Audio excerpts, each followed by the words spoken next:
Okay, Mayor City Clerk, Stevens. tell me when we're ready. Mayor Oh. Stevens, you're good to go. Okay. Okay, well, welcome everybody. I'm going to call our meeting to order 6:31, March 3rd. We're in March already, 2025. So before we get started, I just want to kind of set the stage for what we're going to try to accomplish tonight. As many of you may already recognize, is that we have a very long agenda. We had to do that because there's many items that are timely, and we had to put them on tonight's agenda, so I apologize for that. Hopefully in the future we will have more reasonable numbers of items on the agenda. For that reason, we're going to be very disciplined tonight about keeping our comments, those of us from the dais, our presenters, we're going to keep our comments very concise, very focused, and I'm going to ask that all of you do the same.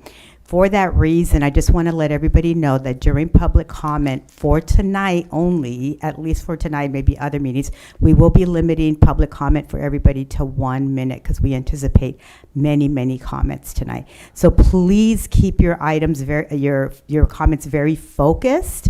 I would just suggest do away with all the pleasantries. Get to your point. Let us know what you're thinking. We're going to listen to every single one. This is an attempt to make sure that everybody's voice is heard and that we get out of here at a relatively reasonable hour.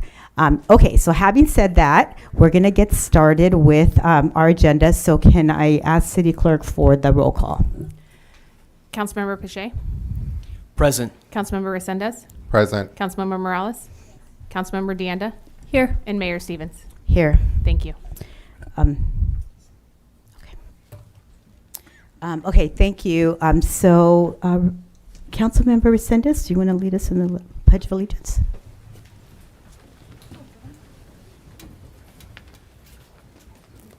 Ready, pledge. I pledge allegiance to the flag of the United States of America and to the republic for which it stands, one nation, under God, indivisible, with liberty and justice for all.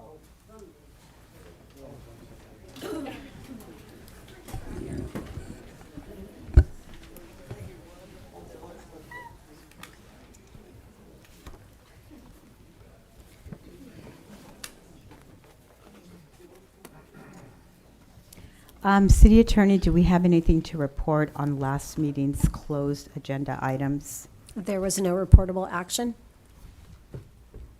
Okay, thank you for that. Okay, just give me one more.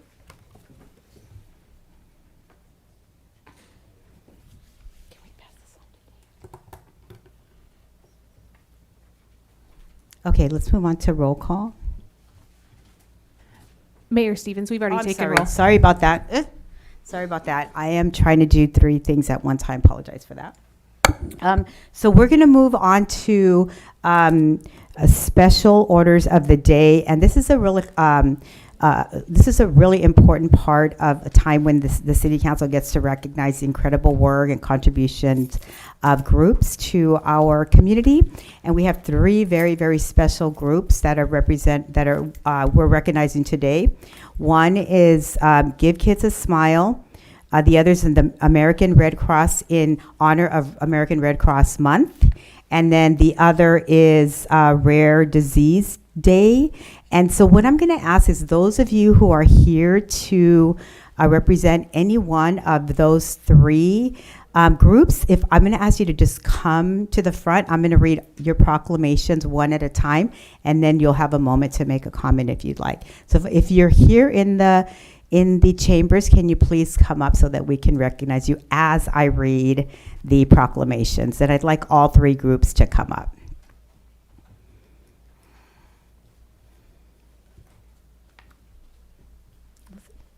Okay, I believe one of our groups is not going to be represented in person today, but we're still going to recognize them. Okay, so I'm going to go ahead and read the 3 proclamations. So first is Give Kids a Smile. So Give Kids a Smile was created by the American Dental Association as an initiative to give free dental care to children of underserved populations. The San Benito Health Foundation is a proud Give Kids a Smile partner and is committed to improving the health and dental services for our communities underserved. On behalf of the entire City Council, I do hereby thank San Benito Health Foundation for their ongoing efforts and commitment to the Hollister community. So how about a round of applause for Give Kids a Smile?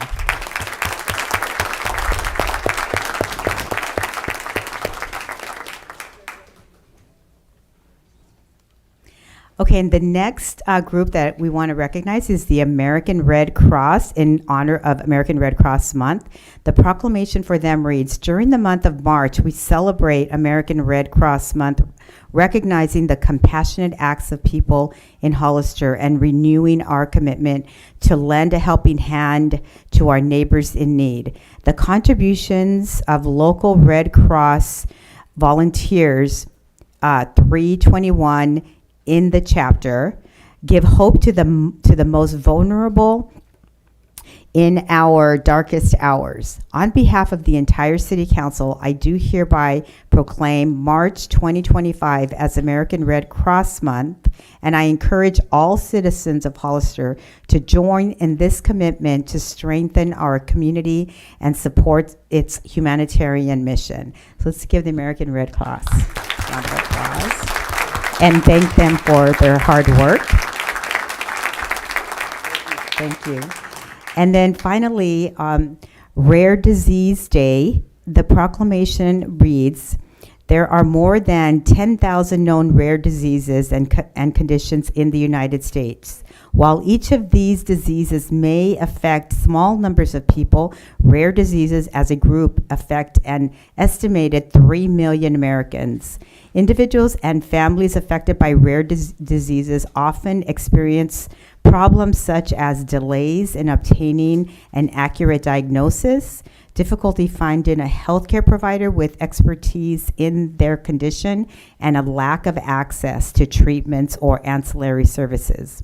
On behalf of the entire City Council, I do hereby proclaim February 28th, 2025 to be Rare Disease Day in the City of Hollister. So let's give them a round of applause, please.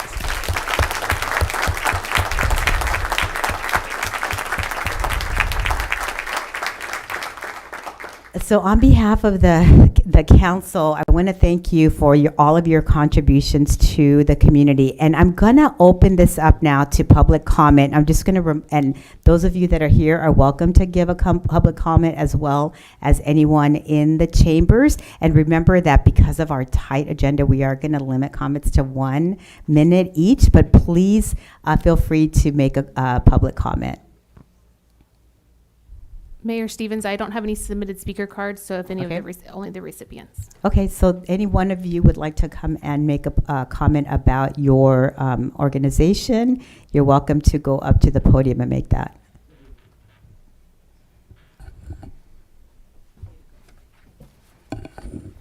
Yeah, I just want to say that if something happens, we'll be there. We've been there for a long time. We're always here. Give a call. Thank you very much. Thank you, American Red Cross.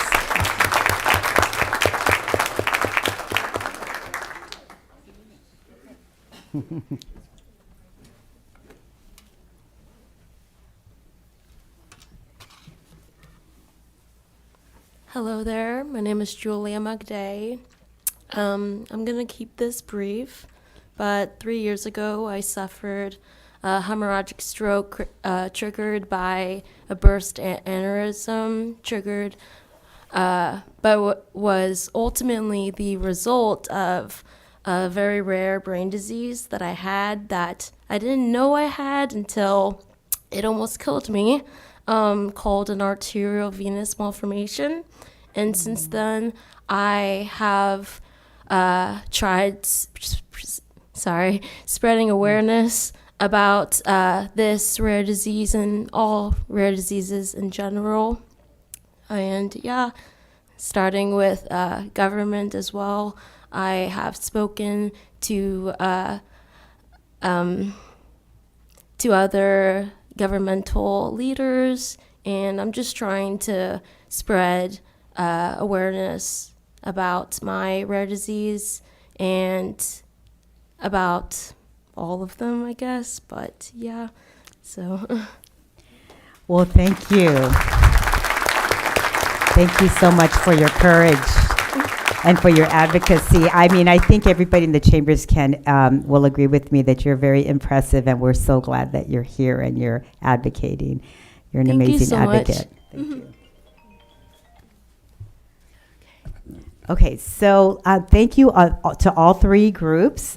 Very important work that all three groups are doing. So we're going to move on with a presentation by Jóvenes de Antonio. So this is going to be a brief presentation on their staff. So let's see. Are we doing public comment first or presentation first? Presentation. Typically after the presentation. Presentation. Thank you. All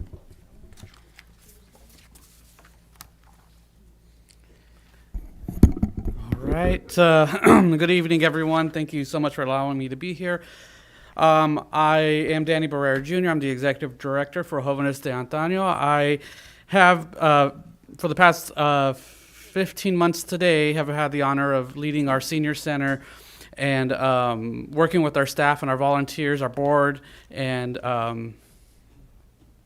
thank you. And making improvements for our seniors. And I just have a few slides here I'm going to go through very quickly and just make some quick pointers. Yes, so Jóvenes has been around for 50 years. We are now in our 50 years of celebrating services here in the city of Hollister, providing Meals on Wheels to our seniors, transportation services, and our senior lunch program.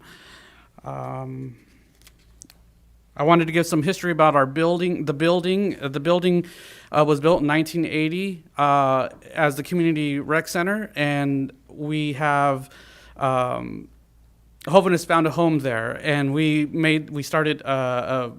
Pauline and her team had an office there.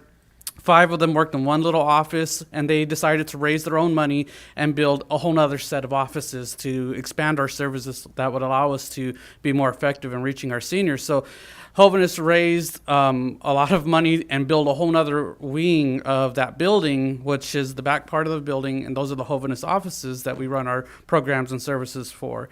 Later on, after many years with Pauline, she served here on city council and even as mayor. I believe her term here she was on the council for 16 years. And is that correct? Is that 16 years on city council serving here, advocating for our seniors? And we are so grateful for her leadership and the legacy that she's left behind. I'm honored that I have the opportunity to come up behind her, keep working, and keep her mission going to serving our seniors. So when she passed, we renamed the building and dedicated in her for her legacy, and so now it's called the Pauline Valdivia Memorial Community Center, and we're grateful for that opportunity, grateful for her legacy and the work that she left there, and the work that I get to continue with our staff and our volunteers. So fast forward, I just wanted to, I have the clicker here, sorry. There we go, and I just wanted to share a quick reminder of a wonderful picture of Pauline.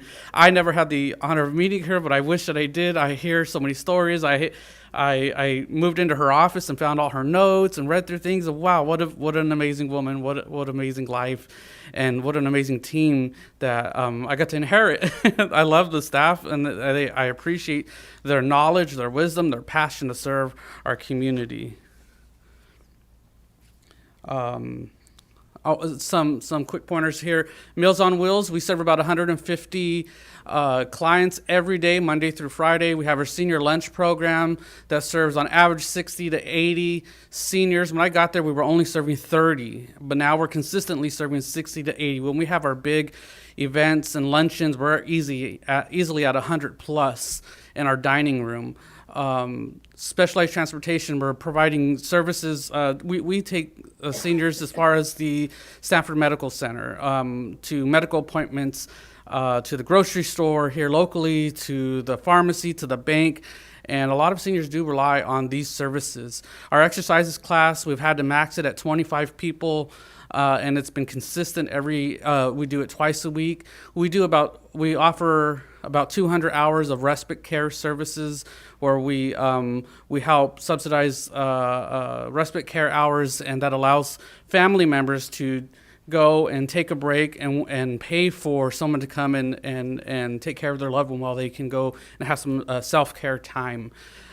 We have our help desk where seniors and family members can call for resources, and a lot of times the calls that we get are, "Hey, I'm worried a scammer has come and is trying to take money from our seniors," and we can help identify those issues, and we have many times. Our computer class is another great resource that we had. I wanted to share some of the pictures of our seniors we serve, everyone, and these are some of the most wonderful people that you meet. They're so welcoming in our center. Some more. These are not paid actors. These are real people in our center every day. I love them, and they have been so good to us. These are some of our vehicles. These are some of the local grants this year that we received, and we're grateful for their partnership, including the city. Our lunch program and our specialized transportation services are our two biggest programs, and our Meals on Wheels. And my big question is asking for support for funding. We have to do matching grants that allow us to maintain our state and federal funds, and we're asking for $10,000 to $20,000 to meet our matching grants to support our programs. And one final thing I'm going to ask, if you just give me just a moment, is that in our 50th anniversary, May 5th is our anniversary, and we were hoping that the city might be willing to offer a proclamation for the great work that we're doing there at Hoveness for the staff and the volunteers, and recognizing our senior center. And again, in August 21st, National Senior Citizens Day, we'd really like to continue pushing that, recognizing that day with another proclamation to recognize our senior citizens here in San Benito County and in the city limits. Thank you so much. I apologize for my rush, and I thank you so much. Well, thank you so much for the brief and very enriching presentation. So let me check with our city clerk to see if we have any comments following this presentation. Yes, Mayor Stevens, we have, I grabbed the wrong stack. We have 3 speakers for this item. Do you want to go ahead and take those public comments right Yes. now? Okay, Elvira Robinson, to be followed by Hiladria Nardi. Good evening. I'm an attorney here, and more importantly, I'm a senior. And I've been at the senior center from time to time, and I see all the tremendous work that they do there. And I see them exercise, or us. I see everyone eat at a reasonable rate. You know how expensive it is to eat in a restaurant, and this facility just is able to feed people at a reasonable rate. And Meals on Wheels is incredible. The transportation program, also incredible. I've worked with Danny. I've volunteered to review some things for him, and I've seen his work ethic, and it's outstanding. And I'm here to support the senior center, and I hope to see more legal assistance there in the future. Thank you. Thank you. Okay, Ms. Robinson. The next speaker is Hiladria Nardi, to be followed by Peter Saracino, sorry. I'm Eladia Nardi, and I just want to say a word for the organization, Los Jóvenes de Antaño. I have used their transportation services to go for medical appointments, and I think it's a great service. It's you get picked up at home, and you are driven to Palo Alto no matter how much traffic there is. And the people, the drivers, are all experienced people, and they know how long it's going to take them, so they schedule so that we will be there on time for the appointments. On the way back, they get in touch with the service provider in Palo Alto, and they know what time I will be picked up, what time I will be ready to be picked up. And the driver will be there on time. Anyway, they're great, and it's very reasonable. Thank you. Thank you, Ms. Hardy. Next speaker. The next speaker is Peter Saraceno, to be followed by Maria Spandry. Hello, I'm Peter Saraceno, and I'm a retired educator. And I retired in 2020, a technology teacher, and I was looking for something to do. I was really bored. And somebody told me, hey, there's this free exercise class. You can go down to Senior Center by the Parks and Rec. And started the exercise class, had a good time. Then all of a sudden I discovered I could eat lunch there and play bingo. And so I went there and started eating lunch there and playing bingo every day. And then pretty soon I was volunteering. I was calling bingo and and just having a good time. And then I ended up going to the exercise class. Then I ended up being on the board of directors. And now I'm helping, doing what I can to help Danny just improve this place and our services. And also I teach a computer class for seniors there for as part of my volunteering, and computer literacy. Don't be afraid of your computer, and it's and they love it.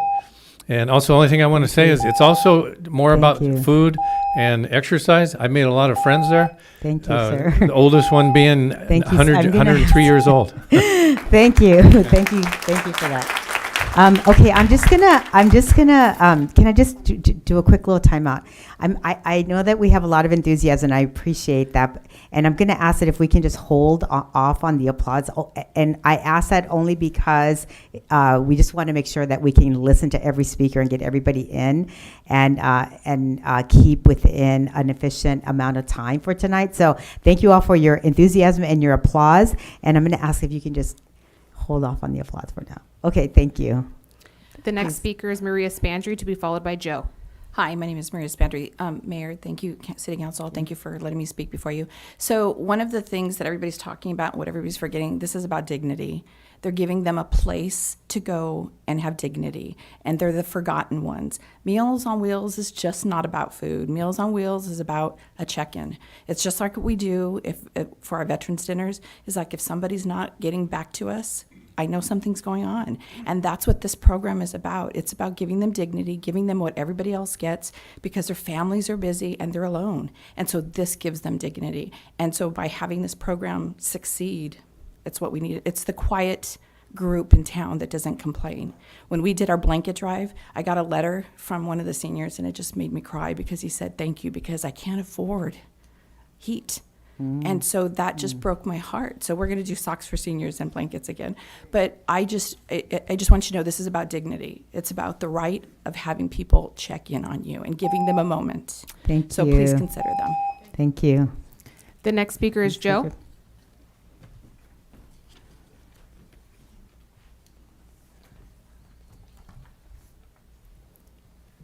Good evening, City Council. I just want to say that while the 1 minute comment period is very short, and that may have come to the dismay of some folks around here, I would like to remind everybody that there is social media. I mean, that's not quite the same thing, but it is a tool that is useful. We can also call and email and all that, and meet with our City Council folks. And I mean, personally, I personally don't feel like that's sufficient, but it can sometimes be the best, a good second option, especially social media, because social media is free, it's convenient. Are you going to speak on the presentation? Oh, I'm sorry. I thought this was for non-agenda Oh, items. no, sorry. We're not there yet. Excuse me. I'm Can sorry you? about that. Yeah. Okay. Those are all the public comments for that. Okay, Oh, wait, thank no, you. Sorry. Thank we you just for had that. someone raise their hand, Mayor Stevens. Jonathan Casey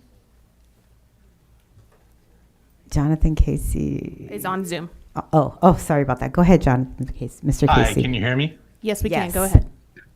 I just want to say I've dedicated a lot of my life in the last 20 or so years to seniors, and Meals on Wheels and the senior centers Jen, can you set the are timer? so critical to folks that for a lot of them, this is their only interaction in the world.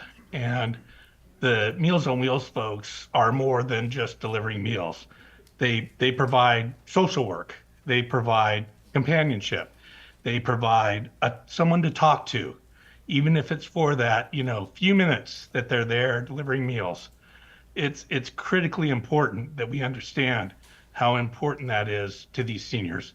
I just wanted to add that as a financial expert in the field, there's so much to be done to help these people and make sure that these programs stay out there and effective. And that's it. Thank you. Thank you, Mr. Casey. Those are all the public comments. on this Okay, item. thank you. So thank you for that great presentation. And let me just check in with my fellow council members. Do you have a question, comment, question? Just like to say, I'll be way less than a minute. I thought I knew what Jóvenes de Antaño did, but I didn't know the half of it. Seniors events, mixers, activities, quality of life activities for those in our community with the most life experience is incredible. And if you're in this community of Hollister, I'd like to call to action. If you've got a couple of bucks, a couple of nickels to rub together, seems like a great opportunity to do something good and feel good about it. So if you've got like a couple of bucks, you give what you can. I didn't know half of it. I'm really proud of what you guys are doing, so I'd like to see you keep it up. And if you have a couple of bucks, seems like a good place to invest it and feel good about it. Thank you. Other questions or comments? Okay, not hearing any. Let me just thank you again for that great presentation, and we're going to move on to the next item on our agenda. And this is where, Joe, this will be the time. So this is a time for anyone in the audience to speak on any item not on the agenda and within the subject matter jurisdiction of the council. Speaker cards are available in the lobby and are to be completed and given to the city clerk before speaking. When the city clerk calls your name, please come to the podium, state your name and city for the records, and speak to the city council. If you are joining us on Zoom, please click on the bottom of your screen to raise your hand. If you are joining us via Zoom using a cell phone, please press *9. Each speaker will be limited to 1 minute, and we'll have a maximum of 30 minutes per subject. Please note that state law prohibits the city council from discussing or taking action on any item not on the agenda. And then just one other thing that I'm going to add again, in an effort to be more efficient tonight and to stay focused and keep us moving along, I am going to close the time for turning in your cards after the first speaker of each agenda item. So if you need to get a card in, then please try to get it in as soon as possible for any item on the agenda tonight. Okay, so clerk, do we have any public comments for this part of the agenda? Yes, Mayor Stevens. Currently, we have 7 speakers. Okay. The first speaker is Jennifer Cole, to be followed by Robert Harmson.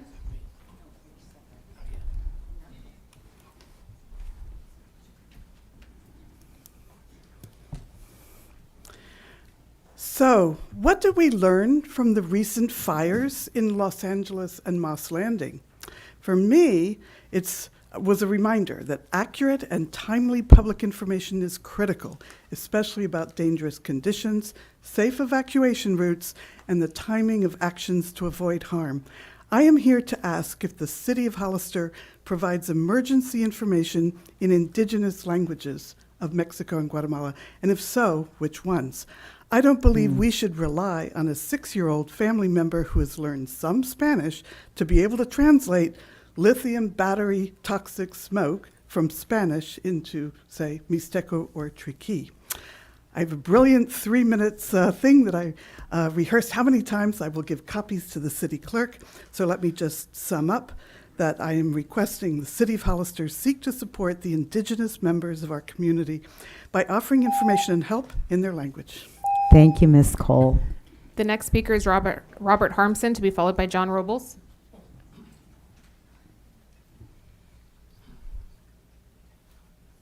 Well, you have a very busy schedule, so I'll be very brief. Thank you. I'm Robert Harmson, retired lawyer. I was chairman of Citizens Against Airport Pollution for 1 million years. We litigated with the city of San Jose relating to negative environmental impacts for large numbers of people. We still have a curfew as a result of our organization's effort. Many, many years, lots of court appearances. My purpose is to let you know you have an airport, it's an important resource, but you have to be very careful about what you do there, because the FAA will have strings attached to any money they give you for any purpose, and those strings can impact what you can do later environmentally. So my message is just be very careful when you deal with the airport, and you have other more important things than that. So that's my message. Thank you, Mr. Harmston. The next speaker is John Robles, to be followed by Jillian Wilson.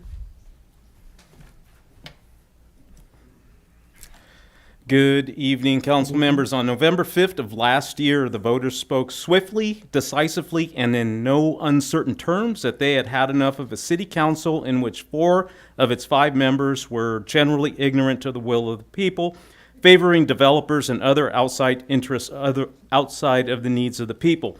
Mayor, your predecessor has left you with the equivalent of a burning bag of dog poo. As you are very well aware, you have your work cut out for you.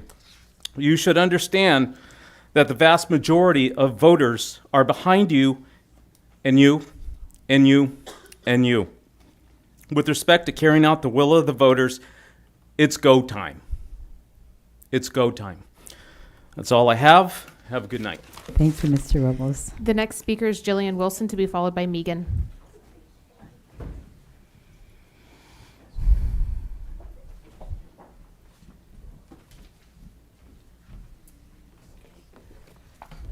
Hello, I'm Jillian Wilson. I'm here tonight in support of small local businesses, which are the heart of our community. I'm not a business owner myself, but as a resident of Hollister, I am deeply invested in this community, and I want to spend my money here. I don't want to have to travel outside of my own community or shop online because there aren't any options in my own town. I support local businesses here, and I'd love to see more variety in the retail stores, services, and restaurants in town. I'm not here to blame this council, the current council, or the previous council, because if you've lived in Hollister for any amount of time, you know that this is a chronic and persistent problem going back decades. I'm not here to point fingers. I'm here to find solutions so we can move forward in a positive manner that supports local businesses. Sorry, I had to cut some of my speech. So this is in reference to the Calavera Coffee closing, and reference to other businesses that I've talked to who had trouble with the permitting process. I'd like that to be resolved. Thank you. Thank you. The next speaker is Megan, to be followed by Joe. Megan. Hi, thank you. Same subject. My name is Megan Nico. I live in Piscinas. Hollister is the closest community where I can do my shopping, I don't do a lot of my shopping here because I prefer to, support independent businesses. And, I buy directly from farmers when I can, so in the county as much as I can. But I don't get to do a lot of what I want to do here in Hollister, and I don't know why that is. Right? I don't know why, as one of the fastest growing cities in the state, why it's so hard for independent businesses to thrive here. I don't know why we have so many Starbucks and so few independent coffee shops, right? I don't know why the only bookstore in the county is open under a temporary permit when we haven't had a bookstore here in town for 25 years. So I'm just asking that you help our small businesses because that money stays in this community, and it is it's a closed system, unlike outside businesses and big corporations. Thank you. Thank you. The next speaker is Joe, to be followed by Todd DuBois.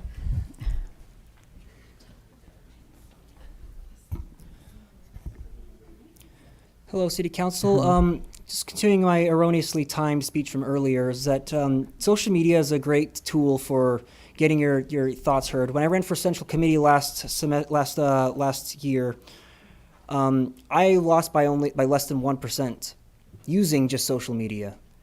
I had to get some help from some nice folks, but I did not spend a dime because that was kind of the point of my campaign personally. So I really did it. Social media can be a very powerful way to get to be heard. And again, I've always, like for years now, I've always emphasized the importance of being able to show up in a public environment in person and talk with your leaders. But if you only get a minute, you only get a minute. And I strongly recommend you guys make yourselves heard on Facebook or whatever social media you use to be heard, because it's such a powerful and underrated tool. Also, small businesses are awesome. Let's boycott the big ones because we want the small ones to compete too. Let's go. Thank you. Thank you.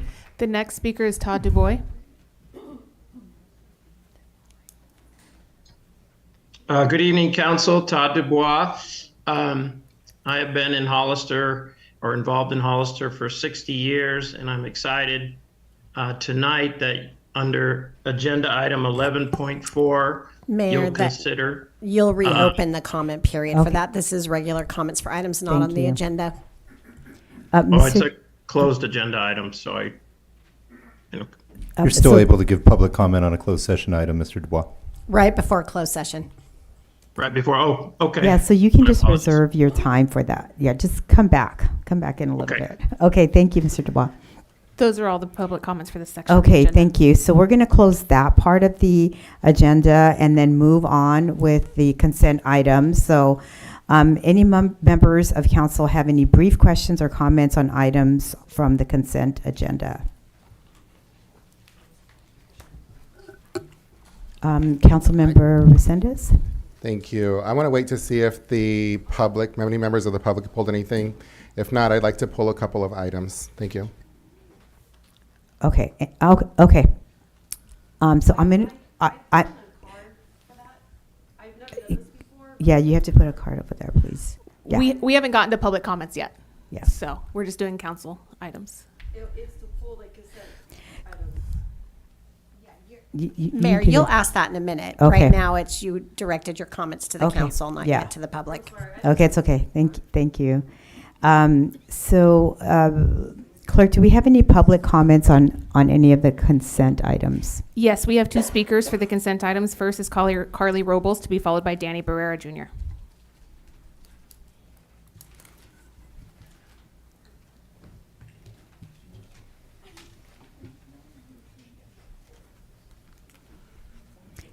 Go ahead, Ms. Robles. Okay, so I want to pull consent agenda items 7.6, 7.7, and 7.8. 7.6, Hollister's in a financial deficit already, and Morales wants to take a trip.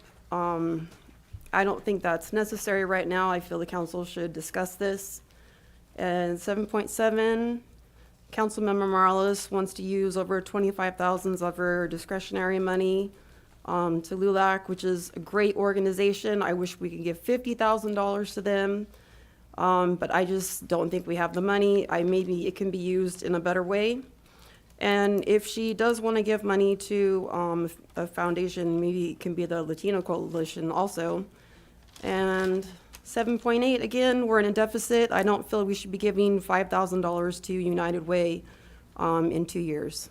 So, thank you. Thank you. The next speaker is Danny Barrera Jr.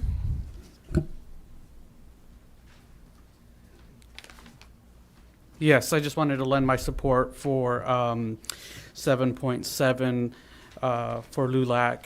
They are a wonderful group of people trying to make some good in the community, and I just want to be very simple and short about that. It's a great cause, and I fully support that. Okay, thank you. Thank you, Mr. Barrera. Those are all of the public speakers for all of the consent agenda items.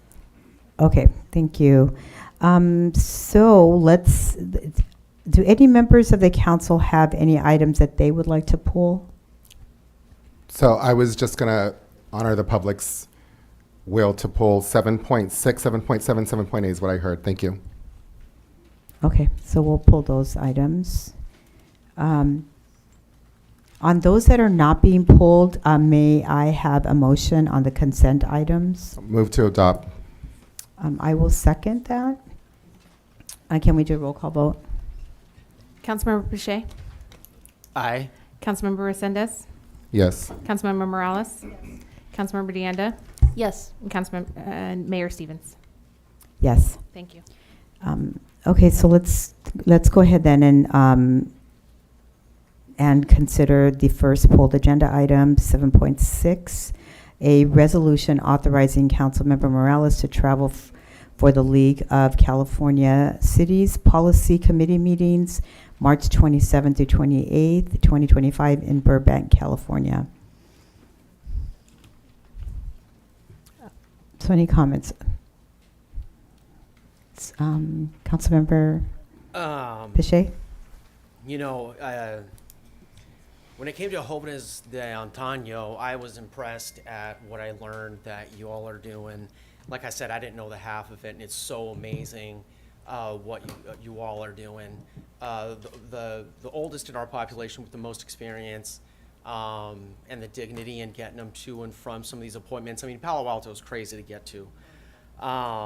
You know, I feel strong. I think LULAC is another great organization. I'm struggling with item 7.7 specifically. But we're just talking about 7.6 right now, sorry. Sorry about that, about the travel to Burbank for Councilmember Morales. Okay, we're gonna focus on that one first. Got it. Okay. Yeah, it's a little confusing. We have a lot going on, so I totally get it. Okay. So if you want to hold off on that comment, with or regard to go that, ahead. I would just like to know, I mean, I feel strongly that we need a representation at the League of Cities, and it would be nice to have Hollister and potentially San Benito County represented. I'm just wondering, is there a way to do it electronically that doesn't involve the use of funds to get there? Because we just went through a budget, and I'm just wondering if there's a way that we can do that through Zoom or Teams. So or through the something chair, like that. I can give a little bit of background in terms of what Please this go is. ahead, Councilmember Morales. So the California League of Cities represents or has representatives from the entire state. Every region, so San Benito or the city of Hollister is part of the Monterey region, which is composed of Santa Cruz, Monterey, and San Benito. So all the cities that make up those three regions, they select representatives from those three regions to be part of committees that get together 3 times a year. 2 must be in person, and 1 is done electronically. So one that I went to here in Sacramento, I used my own funds for that. The other one is happening in Southern California, and that's to accommodate all the city representatives, and 1 is virtually. So I was elected by a nomination committee from the Monterey region to be on the Public Safety Committee. So public safety is a big issue in the state of California. The committee makes recommendations as to what should be priorities for the state to consider. So these are not only a few folks get selected to be part of these policy committees at the state level. So I was selected through a nomination committee to represent the Monterey region. So if the city council is not this isn't where I can go virtually. This is something that is a high honor that not a lot of people are selected, especially for the Public Safety Committee. It would be crucial for us to have representation for the Monterey region. Okay, thank you, Councilmember Morales. Questions, Councilmember Resendez? Thank you. Mr. City Manager, is the city in a good financial position right now? We gave a fiscal update a few meetings ago where we're showing that for the next budget year, we're going to be, the direction to staff was to reduce expenditures by 10% and revenue projections by 2.5%. Right, so we directed essentially your staff in all departments to cut back by 10%. That is correct. Okay, and did we also tell you to implement a hiring freeze because of the budget deficit we're now in? Yes, I was given authority to have a hiring freeze where, depending on the position, I would make the ultimate decision, but we have been holding a majority of positions. Okay, so good. they're just case by case depending on the nature of the position. All right, thank you. So again, we just received a presentation from the city manager saying we're in deep financial trouble. We're cutting back. We're having our administration staff cut back by 10%. We're doing a hiring freeze, and we could potentially look at more cutbacks. This trip to Los Angeles is not something that's required. And I just think it sets really bad precedent. It's a bit of a slap in the face, if you ask me, not only to the staff that we're asking to cut back on their spending, but to the constituents that we represent. I do agree with Councilmember Morales in that if she has such a passion to do this position that she was volunteered from, not by these people here, then she can use her own funds to do that. I'm perfectly okay with that. But again, it's a slippery slope, and I've been here for a while. It's a slippery slope when we start allowing these trips and these giveaways. If we're not required to do it, we really have to pull back, and I think what's good for the goose is good for the gander. So thank you all for coming out here. Thank you for speaking, and I cannot support the council member's request to go to Los Angeles on a trip. Thank you. Okay, thank you, Councilmember Resendez. I'd like to respond to that. Okay, so can you just keep it really brief? Thank Yeah, you. of course. Yeah. While I agree that our city is not in a financial spot, this is within my budgeted allocation to travel. So I'm not going outside of that. The last trip that I was supposed to go on was denied. So I was the only one out of the 5 that was denied, and the 4 council members present here were able to go to the California League of Cities for the training. And so that was interesting because I was the only one that was denied, but yet 4 were approved to go. Also, the city council made a conscious decision to hand over almost $11,000 a day because we're still not done with our fire contract. So that is kind of the basis for why we're in such a financial difficulty. So if the city council doesn't have a problem with giving away almost $11,000 a day, why would it have a problem allowing less than $2,000 or $1,000 for something that is essential to not only the city of Hollister, but the Monterey region, not going over or not utilizing things that are outside of what's already been allocated for me to do my job? So I think it's interesting. It would be interesting if the council approved their own trips and conferences, but would deny me for the exact same conferences. Thank you, Councilmember Morales. Okay, so I think we should move on to to entertain a motion since we've had comment on this. Mayor Stevens. Oh, okay, a brief comment, please. I'm just going to give you a motion. Motion to deny. Thank you. Okay. Can we do a roll call vote? We don't have a You second need for a that. second. I'm sorry. Second. I'm not seconding it. I'm asking for a second. I apologize.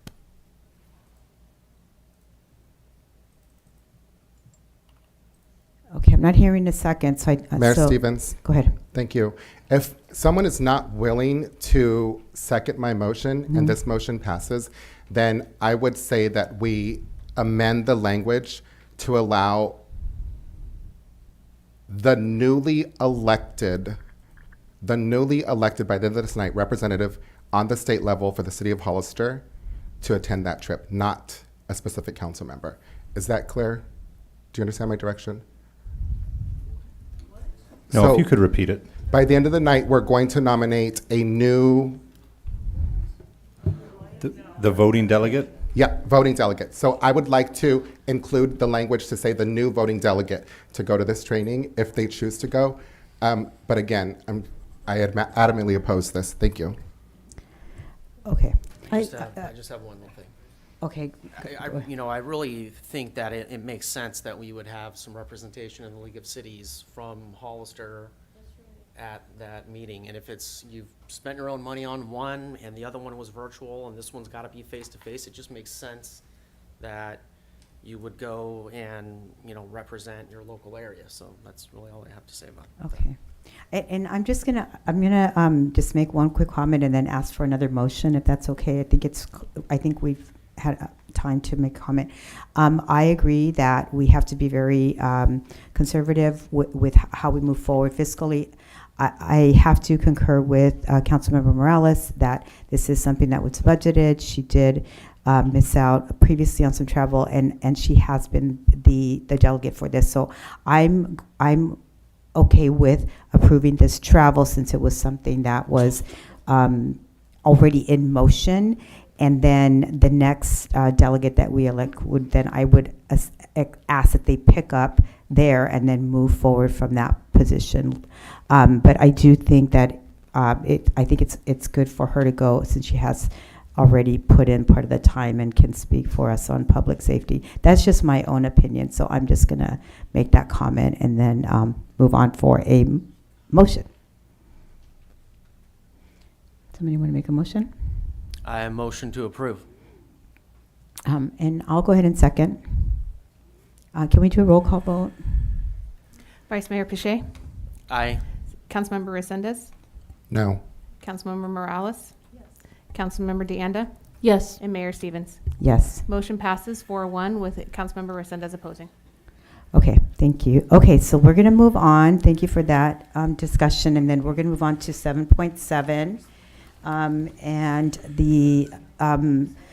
the item is a resolution authorizing Councilmember Morales to use up to $25,650 of City Council budgeted fiscal year 24-25 discretionary funds for financial support of San Benito County League of United Latin American Citizens, also known as LULAC. So comments? Can I give some background, please? Oh, go ahead. Okay, let's start with Councilmember Morales, and then we'll just come down to you. So the Rapid Action Network is actually comprised of several trusted community-based organizations, the County of Santa Cruz, the County of Monterey, and some elements of the County of Santa Clara. This group got together because of the response of some of the immigration policies in terms of ICE.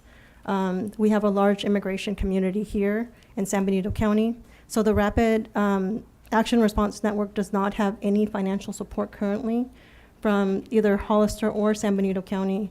They are leveraging potential relationships with the County of Monterey to buy into their dashboard, which means that when they have a phone number, it goes into a dashboard. The dashboard would then disperse that information to train volunteers to pick up the phone and provide guidance. The City of Santa Cruz is also providing resources. The County of Santa Clara has offered to provide free of cost trainers, including Ruth from Santa Clara Law University to do some of the legal trainings as well. That's going to be done this week. What they don't have is the ability to pay for to buy in to like the County of Monterey to pay for the dashboard, for the phone number, for example, the startup cost to be able to just get the Rapid Action Network up and going. So this is a very small amount. Just to give you an idea, Santa Clara County is funding $15.15 million for the Rapid Action Network and support for their community-based organizations. There's a lot of intricacies that will go into this, such as what happens when ICE picks up parents and the children are left here. There's going to be some work that needs to happen with the Consulado de Mexico in order for the children to be sent back to Mexico or to be able to reunite with family members. So this is a tiny bit of money for them to find like a volunteer coordinator or pay for fundraising to help pay other trusted community-based organizations like Community Solutions, Youth Alliance, and pay for some of the infrastructure costs that they need in order for this work to happen. Without this funding, and this is part of my discretionary fund that we will not have probably for the next 5 years, they will not be able to move forward. They will not be able to lift up what we need. Every other jurisdiction has funded and actually started. Some started in 2017 and never let their guard down. So we are, without some type of support, our community will not have any community response to what will happen in the next several years. Okay, thank you. Councilmember Pache, did you have a comment? I do, and before I spoke out of turn earlier, I was about to say I'm struggling with this. There are 150 nonprofit groups in Hollister, some of them really small, some of them doing some great things like Hoveness. I believe on one hand, we've got LULAC, an organization that's doing great things, and again, like Hoveness, I probably don't know the half of it. They do so much good stuff for the community. And this is within the confines of what the discretionary funds were meant for. On the other hand, we just went through the budget talk with the city staff, and we're in tough times. And, you know, I'm sitting up here, a rookie on the dais, and I still see these numbers like $3.5 million for a roundabout and taking out a couple of lights. This is huge money, right? $30,000 is still, seems like a lot of money to me. A very good cause, a worthy cause, but $28,468 to me just, after we had that budget talk, I really, in my gut, I'm kind of using my gut here. We need to be good stewards. These are still public funds. Like I said, we went through this budget talk recently, and we're asking all departments to do some tightening of the belts. And I feel like we might need some fiscal conservatism regarding the entire of the council regarding these discretionary funds. I feel like $50,000 is quite a bit. $30,000 is still a lot.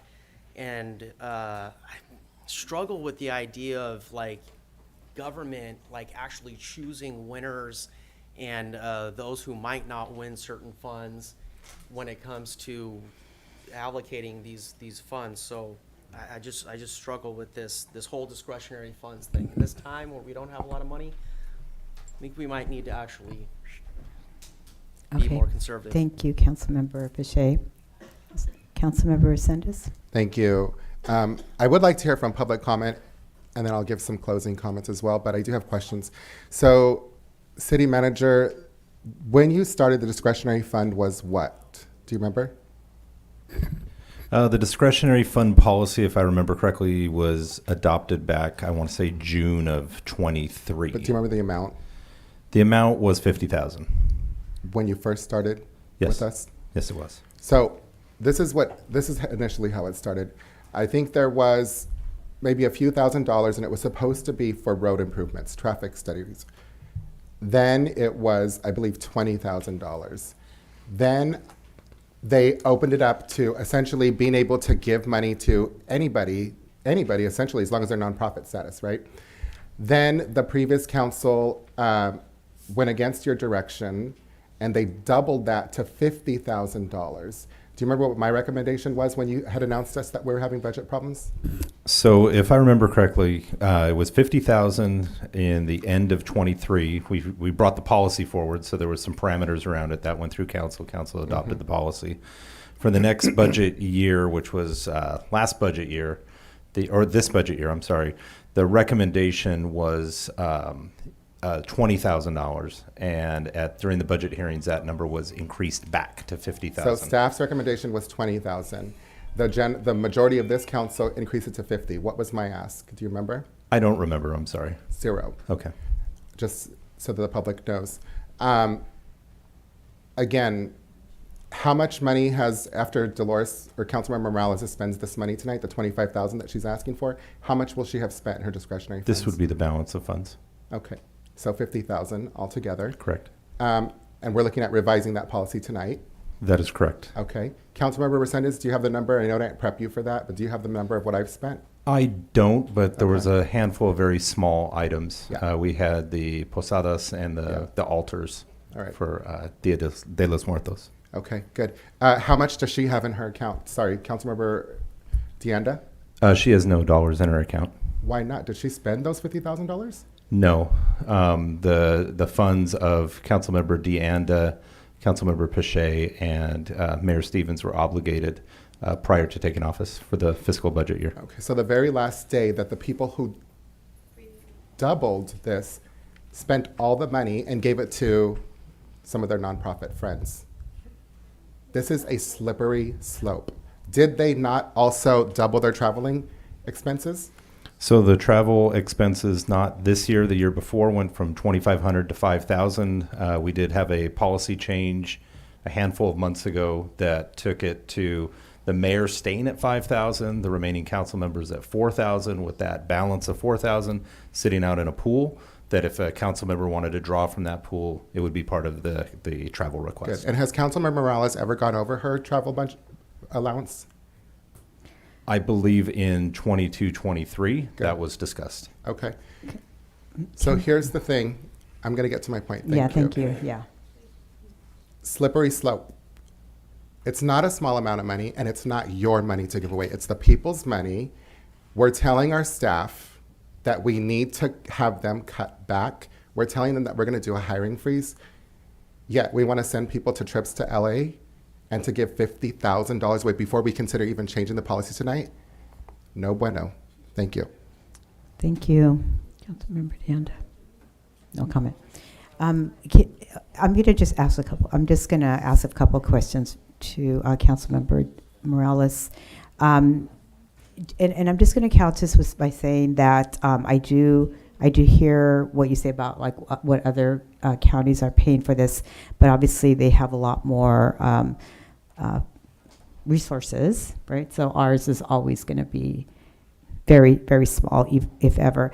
But here's my only concern. I think that it's it would go to a good cause, supporting what's happening with immigrants. I did get some various phone calls from the public about this, and the concern that came up a few times, and I had not considered it when I was looking at the agenda packet, but the concern is that there is already a phone number that's out in the public that is that we gave $1,500 from a request through Councilmember Resendez a few city council meetings before. And so my concern is that there's going to be confusion about that. So that's one. So I was wondering if you could address that there will be two phone numbers that may cause confusion.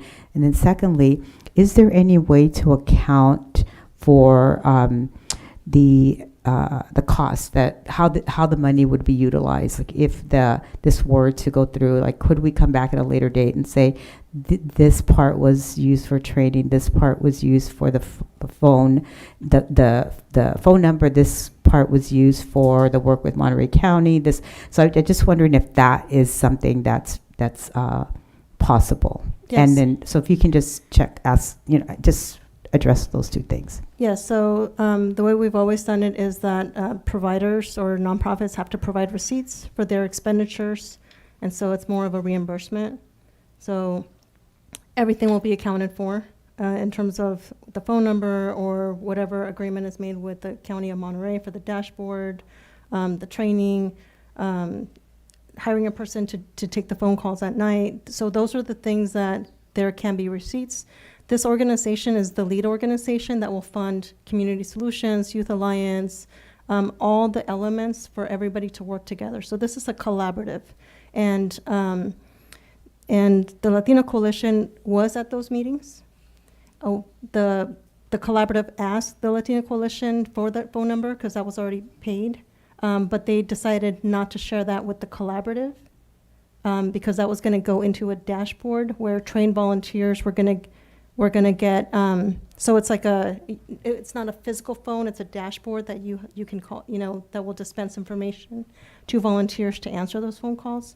So they did not want to be part of that network. So they're at the table. There was discussion about the phone number. So the phone number will not be publicized in the materials in the training, and the volunteer team that will be answering those phone calls. So the Latino Coalition is part in meeting with the team, and they're deciding how they're going to, the team decides who's going to be the lead, who's going to take on the cause, who's going to do the branding, who's going to do the flyers, the social media, who's responsible for the training.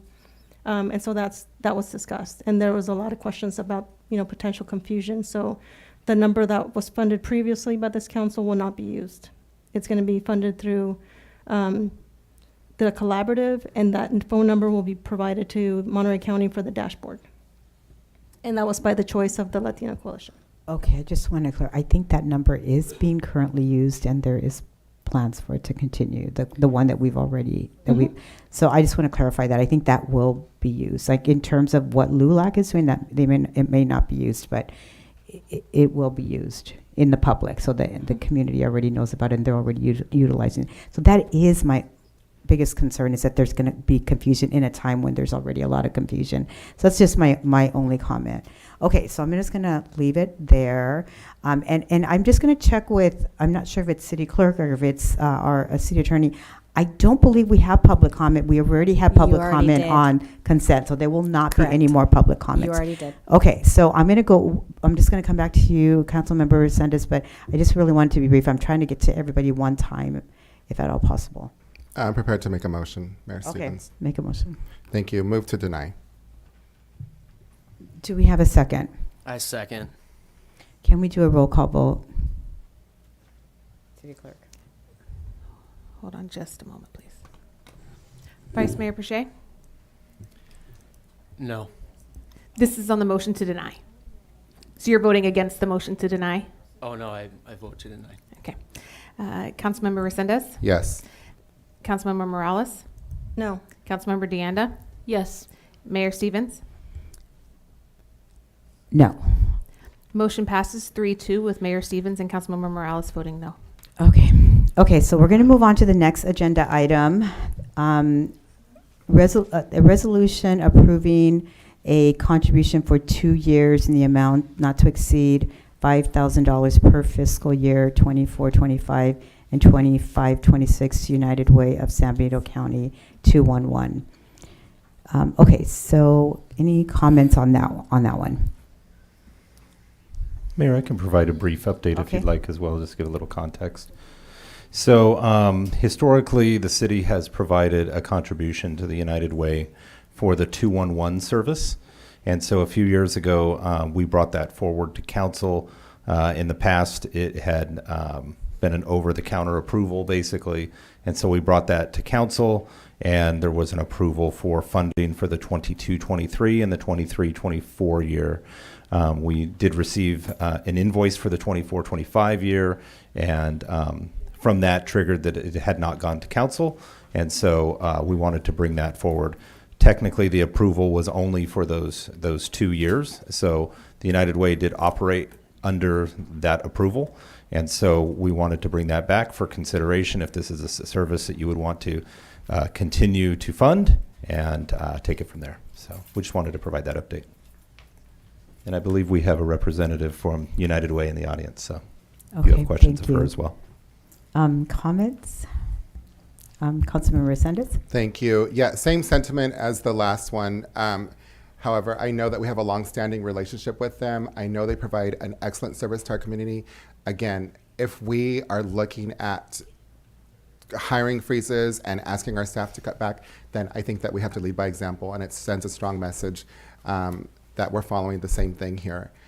So that would be my position, and I can't support it. Thank you. Others? I struggled with this one as well. I mirror the sentiments of Mr. Resendez. I mean, we're asking city staff and all departments to tighten the belt and make some choices that are going to lead us to a better fiscal health for the city. I'm challenged by this one. Okay. So my brief comment on this is just simply that I do understand the concerns, and I share the concerns of my fellow council members. I do, actually, let me check with our city manager. This is a reduction in what we have given in the past, is that right? Can you remind me if I'm remembering what I read correctly?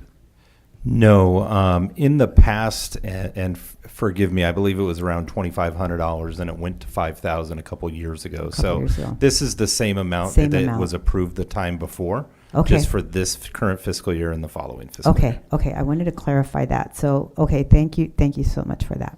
Okay, so I will entertain a motion. Move to deny.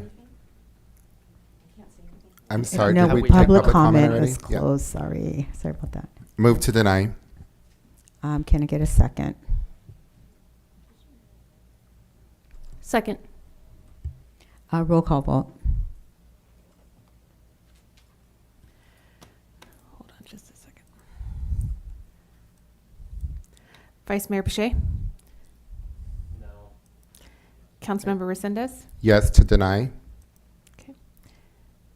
Councilmember Morales? No. Councilmember DeAnda? Yes. And Mayor Stevens? No. Motion fails 2-3 with Mayor Stevens, Councilmember, oh wait, hold on. Give me a second. Councilmember Pache and Councilmember Morales voting against. The motion to deny failed. There Oh, were two sorry. in favor of the motion to deny, 3 against the motion to deny. The motion Yes. to deny has failed. Thank you. Sorry, I was reading the wrong column. Okay, so You then can we'll, entertain we'll get another motion if another, you'd like. another, would someone like to make another motion? Make a motion to approve? I'll second. Roll call vote. Vice Mayor Pache? Aye. This is to approve it? To approve. Okay. Councilmember Resendez? No. Councilmember Morales? Councilmember DeAnda? No. Mayor Stevens?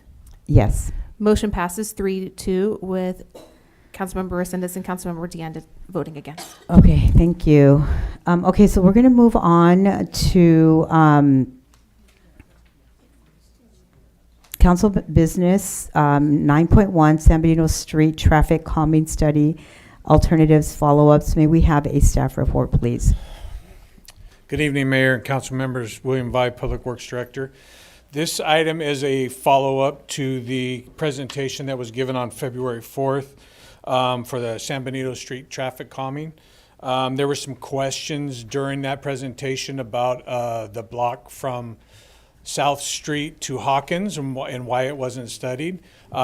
It wasn't studied. It's a transitional block that goes from the one-way traffic on San Benito in the downtown to two-way traffic after that intersection of San Benito and South Street. On the east side, the southbound side of the street, there's already a bike lane present there. There's diagonal back-end parking there, and there's not a warrant analysis isn't required. We don't need a warrant to add bulb outs, which is basically all we would do at the intersection of Hawkins, excuse me, and San Benito. South in San Benito is already a four-way controlled stop, all-way controlled.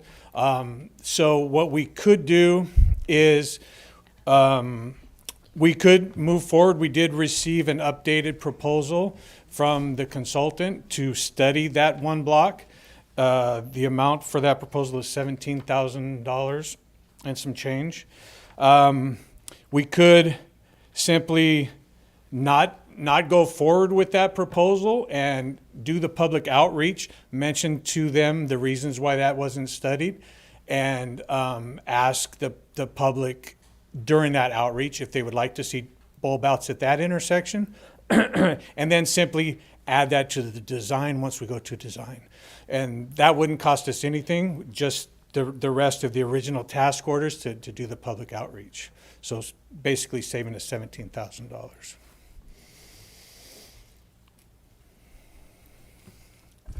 Okay, thank you. Any questions?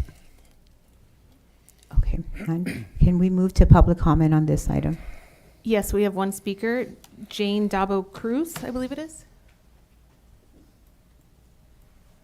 Ms. Cruz, are you here? Yes, I am. Okay. Okay, sorry about that.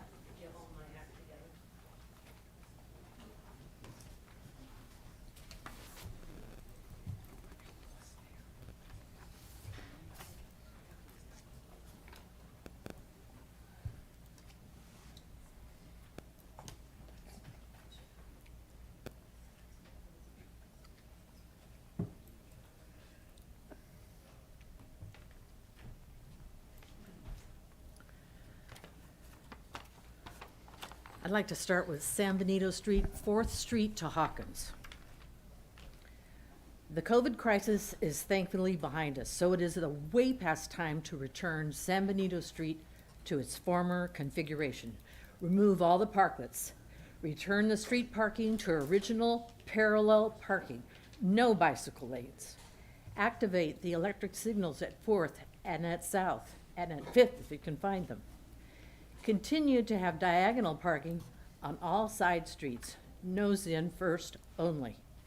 Consider moving that ridiculous waste of money Hollister sign to an entrance to Hollister rather than at the intersection of 5th and San Benito. San Benito Street is a motor vehicle traffic corridor, perhaps not like Airline Highway, the newly designated State Highway 25 which tries ever so relentlessly to mirror the Daytona 500. Thank you for your comment. I think I'm over, right? Yeah, thank you for your comment. I think we Thank you. got the gist of it. Appreciate it. Those are all the speakers for this item. Okay. Councilmember Resendez? Thank you. Thank you to the public speaker for coming out here tonight. Thank you, William. I think this is pretty obvious. And I just want to, again, thank you, because I think you guys did a good job of at least going out there and seeing how you can save us some money and get the same type of work done. So I would go with your staff recommendation of just reaching out to the public, putting in those non-study items that you spoke about, and then mentioning to them that we're going to be doing that when you do reach out to them. Good job.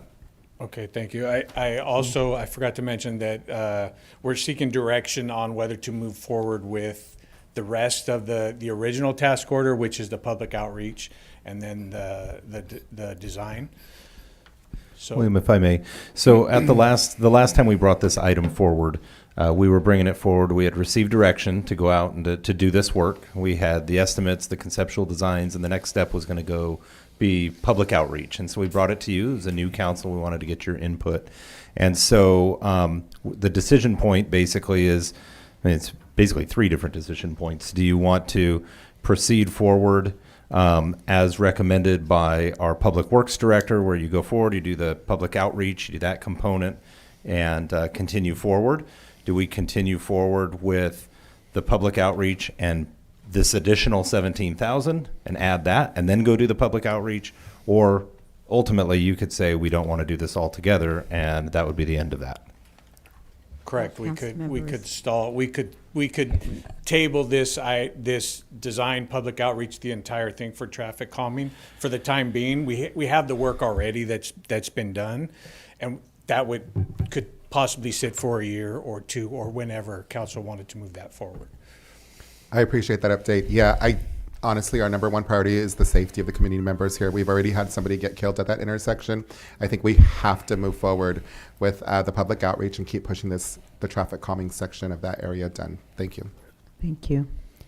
Other comments, questions on this side? Councilman Bichet? You know, a lot of high school age kids use these intersections, walk across the street, and, you know, at high school age, you'd think that, you know, they'd have their heads up and kind of, you know, have their wits about them. But as often when I drive around town, I do see when the high school kids are, you know, smart as they are, they got their heads in, you know, in their phones, and they're not really like keeping their head on a swivel like I normally do when I cross the street.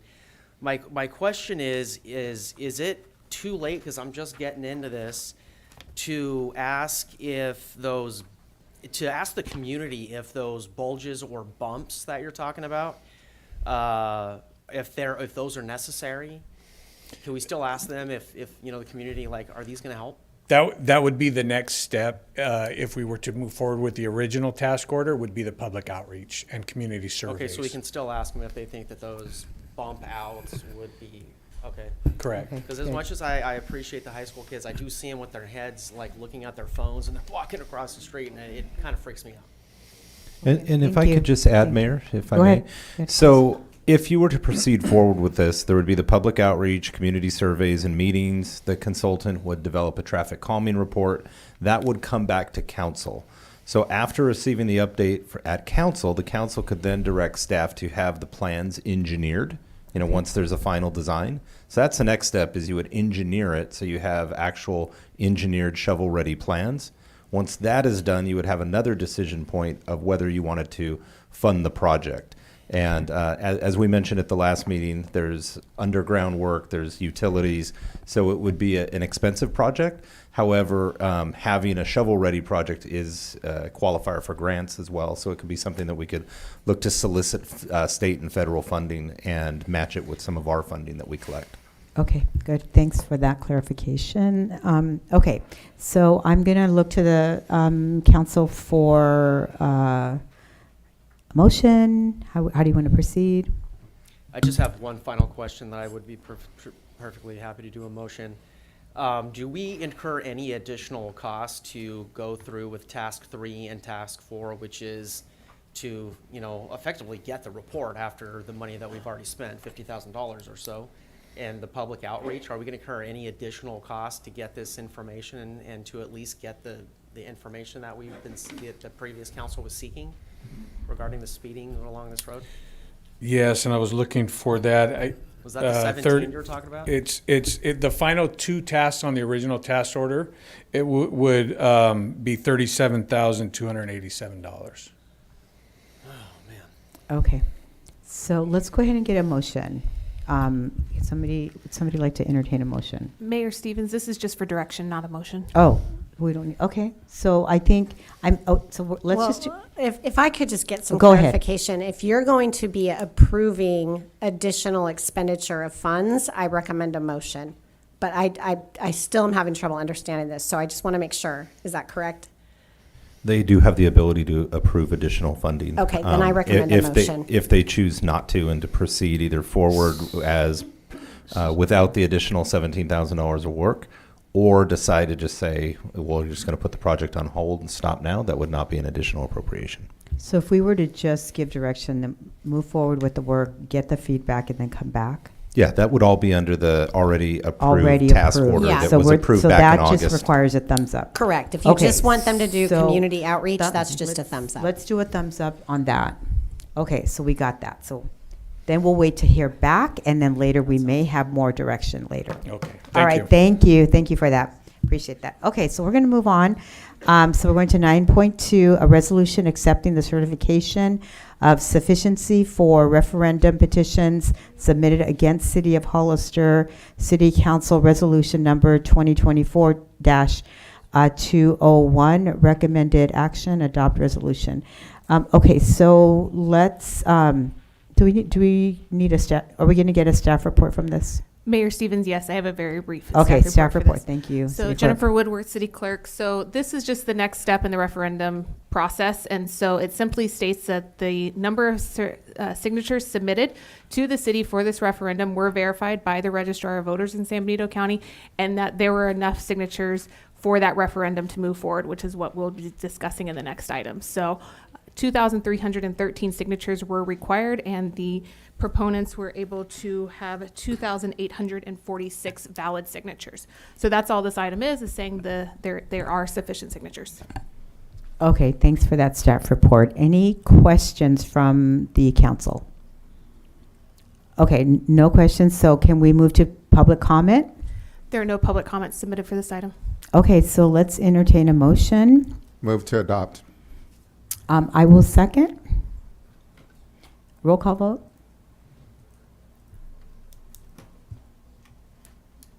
Vice Mayor Pache? Aye. Councilmember Resendez? Yes. Councilmember Morales? Councilmember DeAnda? Yes. And Mayor Stevens? Yes. Motion passes 5-0. Thank you. And then let's move on to the next item. This is 9.3, options regarding a referendum petition related to adoption of the 2040 general plan update. And may we have a staff report on this one? Okay, it's me again. So this one is Thank you. another very brief one, not quite as brief. So since there were enough valid signatures submitted for this referendum petition, then it comes before you to decide what to do next with it. So I do have a brief timeline that is provided here. I won't really go through it. Basically, the City Council adopted a resolution 2024-201 on December 3rd, and then the city received notice of that potential referendum. Proponents gathered signatures. They submitted those signatures, and then, as we just spoke, they gathered enough valid signatures as verified by the Registrar of Voters. So what we come to now is the options that are before the City Council. The first option is that the City Council can take action tonight to rescind Resolution 2024-201. Another option is to put the rescinding of that resolution on a future general election ballot. The next general election is November 3rd, 2026. And then finally, you could do it that same ballot measure on any special election. The next regularly scheduled statewide special election is not until June 2nd, 2026. However, the city council, if you did want to do a special election, it cannot be any earlier than 88 days from your action to call that special election. So if it was to be called tonight, no earlier than May 30th, 2025. So those are your three options. And then I wanted to give you an idea of what the costs of those different options would be if you decided to put it forward to the voters. A standalone special election will always be your most expensive option. This is due to, for most elections, the cost of the election is split between the various organizations, agencies, special districts, the state, federal. All of those costs are able to be divided amongst them. So that is the printing of the ballots, the translation, the poll workers, counting all of the ballots and such forth. So the cost of a standalone special election can be anywhere between $350,000 to $450,000 according to the registrar of voters. A special election that would be consolidated with a primary election, so that's that June 2nd, 2026 date. Registrar of Voters says that it could cost between $40,000 and $50,000. In my experience, it's sometimes a little bit higher than that initial estimate because you don't have as many items on the ballot, not as many ballot measures, not as many seats that are up for the voters. And then finally, that next regular municipal election, November 3rd, 2026, again, between $40,000 and $50,000. This is based on their estimate. The most recent ballot measures on the November 2024 election were around $53,000 each. So give or take, depending on the number of ballot measures and items on that November 3rd, 2026. So those are the options that are before the council. I do want to make sure that the council understands that any of the updates that were made in Resolution 2024-201 would remain suspended until the council takes action. If you decide to put it forward to a future election date, then it would be the prior version that would remain in effect. And so during that suspension period, we would operate under that previously adopted general plan. So any questions for it? Any questions? Okay, not seeing any questions, so I'm going to ask for public comment. Okay, and Mayor Stevens, we currently have 12 speakers, just to let you know. Okay, thank you. First speaker is Haladia Nardi, to be followed by Fallon Gregg.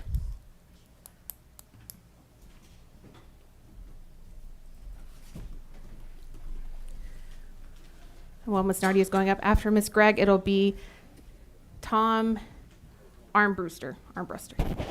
My name is Eladia Nardi, and what I wanted to say is that we are confusing voters immensely.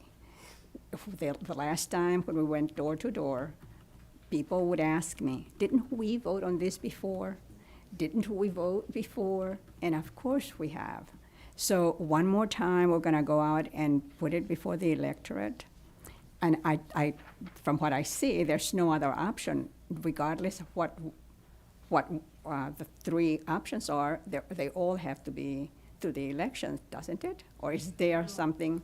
Okay, so which one is the one that doesn't have to go through to the electorate? Option A. Hmm? Option A. Okay, so why can't we go with that one? What's wrong with it? Thank you. Thank you. Thank you, Ms. Nardi. Next speaker? The next speaker is Fallon Gregg, to be followed by Tom Armbruster. Brewster.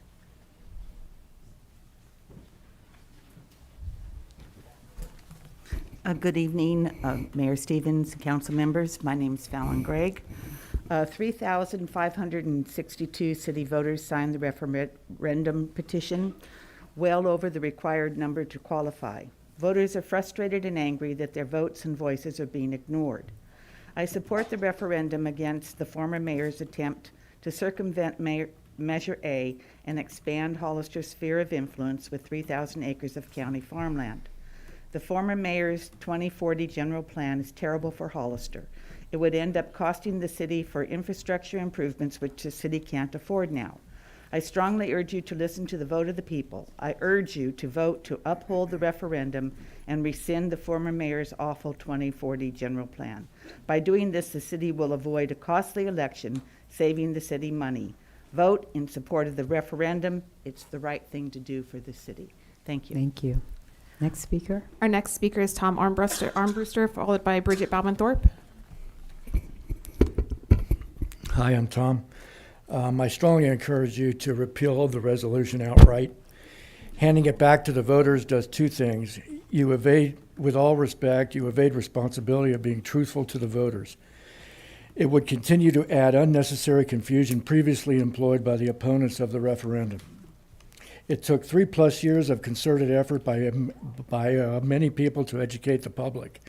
It took a lot of explaining to do over and over and over again by such groups as Protect San Benito, the Guardians, Don't Dump on San Benito, and many other San Benito County citizens. We went door to door, parking lot to parking lot, face to face, email to email, social media to social media. 5 seconds. By voting for the new city council, the people voted for responsible, intelligent, and imaginative growth. Thank you. Thank you. Thank you, sir. The next speaker is Bridget Bauman-Thorpe, to be followed by Carly Robles. Good evening, City Council members, Mayor Stevens. I just can't make it any clearer. Please repeal the resolution, rescind resolution 2024-0.1. I was the one also collecting signatures for the referendum, and I talked to many people, and they asked the same questions. We haven't been voted on it because they voted for Measure A, and here we have to go out and collect signatures for a referendum that would expand the sphere of influence by 3,000 acres. Just to give you an example, what it would look, how big it is, Buena Vista area would be built out all the way to Wright Road, in some areas up to Highway 156. If you stand up on the hill, you can see the massive development that could be happening there. And I assume just to, sorry. Thank you, Ms. Ellenthorpe. The next speaker is Carly Robles, to be followed by Valerie Harmson.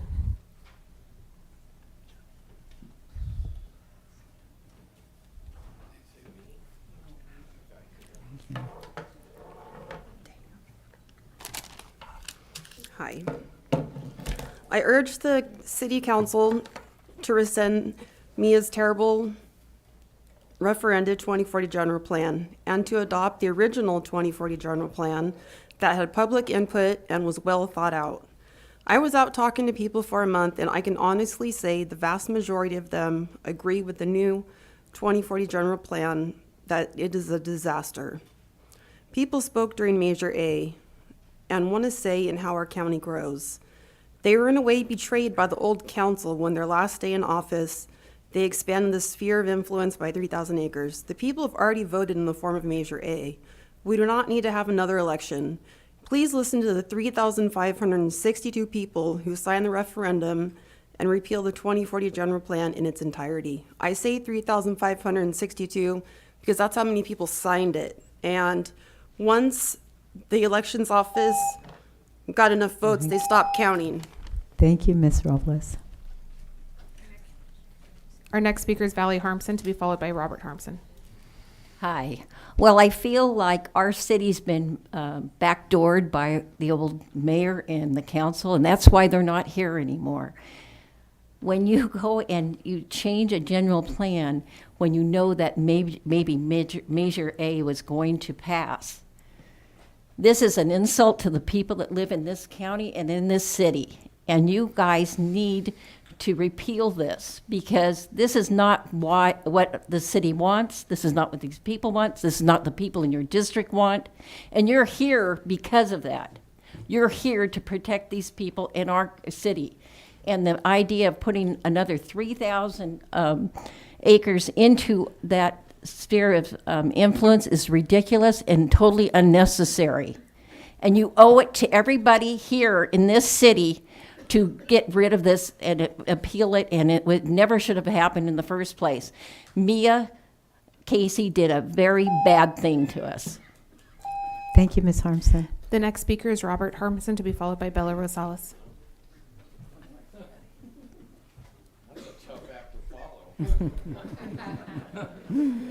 I think that's your everyday life. Well, Go ahead. this Sorry for does that. feel like an end around. And, you know, the good thing is it's a complicated issue, and voters came forward and said, look, we'd like to have a voice. That's a pretty powerful statement, and I consider this effort to, with a sphere of influence, to get around that vote. I just think it's wrong. So I hope that you'll follow the wisdom of the voters and let them proceed with the law as it now stands. Thank you. Thank you. Thank you, Mr. Harmson. The next speaker is Bella Rosales, to be followed by John Robles.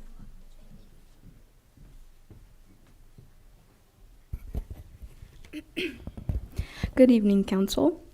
Now that we've seen the presentation on the referendum, there are two choices before the Council: to rescind the general plan update or put it up for an election. We've heard our community speak, and the overwhelming majority have pleaded for relief from the amount of growth we've seen here in the city. They've spoken of concern for the loss of agricultural lands and jobs. They've spoken of displaced wildlife and ecosystems, of increasingly strained public services due to the expanding city and growing population, and they've spoken of lost hours stuck in traffic. This general plan update exacerbates each and every one of these problems, and the people have already made it clear that we do not want it to go forward. Please rescind this update. Thank you. Thank you, Ms. Rosales. The next speaker is John Robles, to be followed by Catherine Sanchez. Good evening again. On December 3rd of last year, part of the outgoing city council ratified a general plan in which my opinion was the equivalent of pile manure. It was crafted to favor entities who do not care about our community at all. It's a horrible, poorly thought out general plan which does not factor in issues like traffic on Highway 25, schools, fire, and police services. It's for this reason and many others that I do not have time to cite right now that I urge you to rescind the ex-mayor's disastrous general plan and adopt the original general plan, which does not include a horrendous 3,000 acre sphere of influence. Keep in mind that 3,562 voters who signed the referendum petition to rescind the disastrous general plan doled out by ex-mayor Casey, group of now removed council members. Thank you. Thank you, Mr. Robles. The next speaker is Catherine Sanchez, to be followed by Annette Perez. My name is Catherine Sanchez. I live in District 1, and I walked to gather signatures because I thought I had voted and Measure A had passed, and then, no, I couldn't trust the council because it looked like we were going to grow.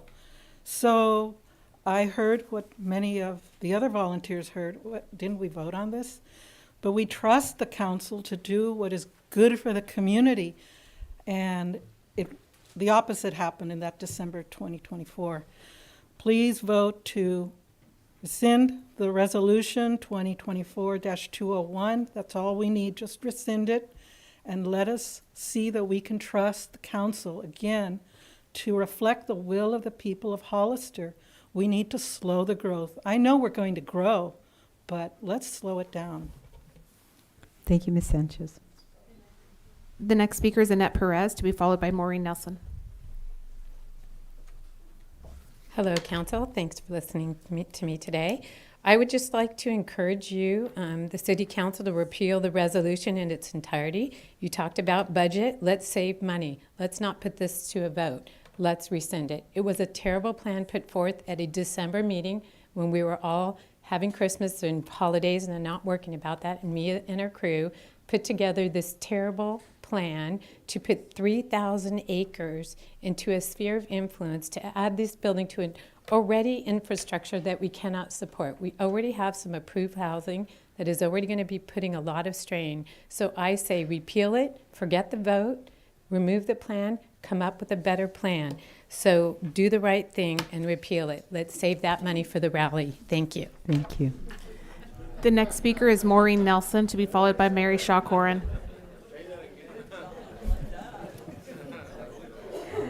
Okay, can we, I don't know how I follow a rally, but here we go. Hard act to follow. It's hard. for sure. Good evening and thank you. Measure A passed. The voters had their rights to vote. They voted for it. It was unanimous.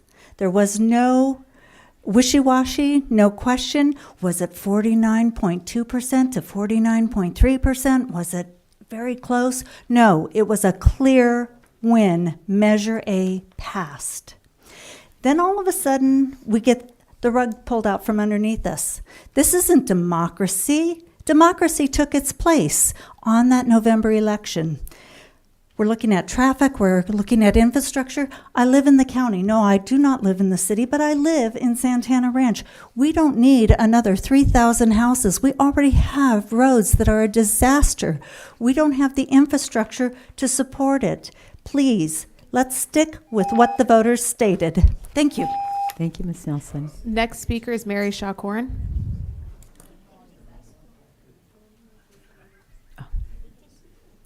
Go ahead. Can you hear me now? Yes, go ahead. Yes. Okay, thank you for the time. I collected signatures also. I decided to help with this referendum because it really is a way to circumvent Measure A. In fact, when I was collecting signatures, as other speakers have mentioned, many people kept asking, why are we doing this? Why? We already said we don't want development on Fairview, Union, Buena Vista, and San Juan Hollister Road. We don't want to develop there, and yet it's come back. So they felt it was a sneaky way of undermining Measure A. So a lot of voters were very unhappy, and they really wanted to sign, but they could not. The people who lived in Santana Ranch and Ridgemark really want to sign, people who live in a sphere of influence. So I think you should rescind this really terrible general plan, which does not reflect the will of the people. And I think you will be doing a heroic thing. The voters will be really happy if you rescind it. Thank you so much. Thank you. Mayor Stevens, those are all of the public speakers for this item. I do want to clarify one thing, that all signatures were verified by the registrar of voters. That was something that was stated differently. They were all verified because the city requested that. So I just wanted to confirm that. Okay, great. Thanks for that clarification. So thank you for all the public comment. Let me check in with my council. What would you like? Well, our council, I shouldn't make it mine. Our council. Any other discussion? Does anybody want to entertain a motion? Questions? Well, I think it's, I feel that, voters and residents have communicated their thoughts and their feelings and needs clearly. I mean, loud and clear. They passed Measure A, which was a slow growth initiative. They elected 3 new members to the council, all of which ran on a slow growth platform. Residents gathered, 3,562 signatures to repeal that 2040 general plan that had the 3,000 acres of grade A farmland to be annexed. I mean, California 25 is, the Balsa is a parking lot. Like, it's in the morning, it's just impossible. And, we'd almost be obtuse or obstinate or just be downright stubborn and hard-headed not to listen to the people. I feel like we're listening, we can hear you, and I feel like we can hear you loud and clear.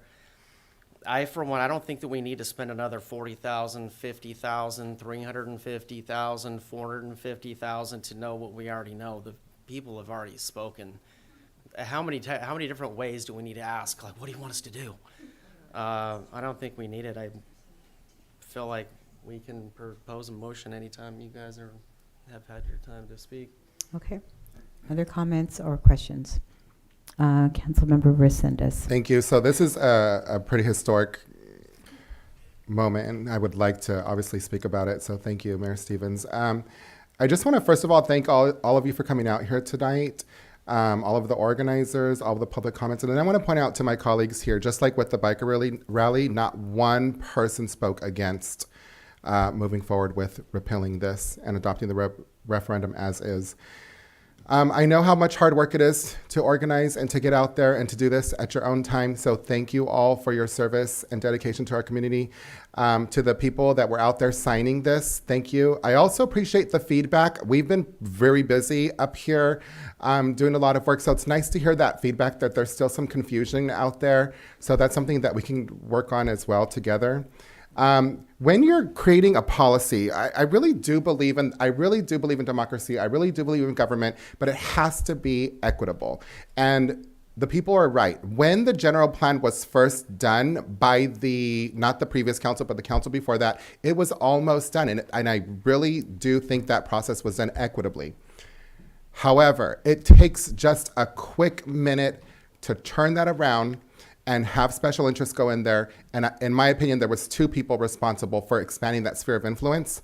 And there was no input from the marginalized community. I believe nobody showed up.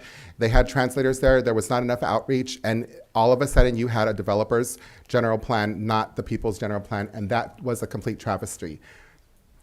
Thank you guys for holding the elected officials accountable. That was apparent in the last election. And I learned something new recently. You have to hold yourselves accountable too. Whatever you can do within your own community and your own neighborhood and your own backyard, then do it. Whether it's helping somebody take out the trash, cut the lawn, we are being pressured by Silicon Valley to develop here. The fight's not over. This is not in no way over.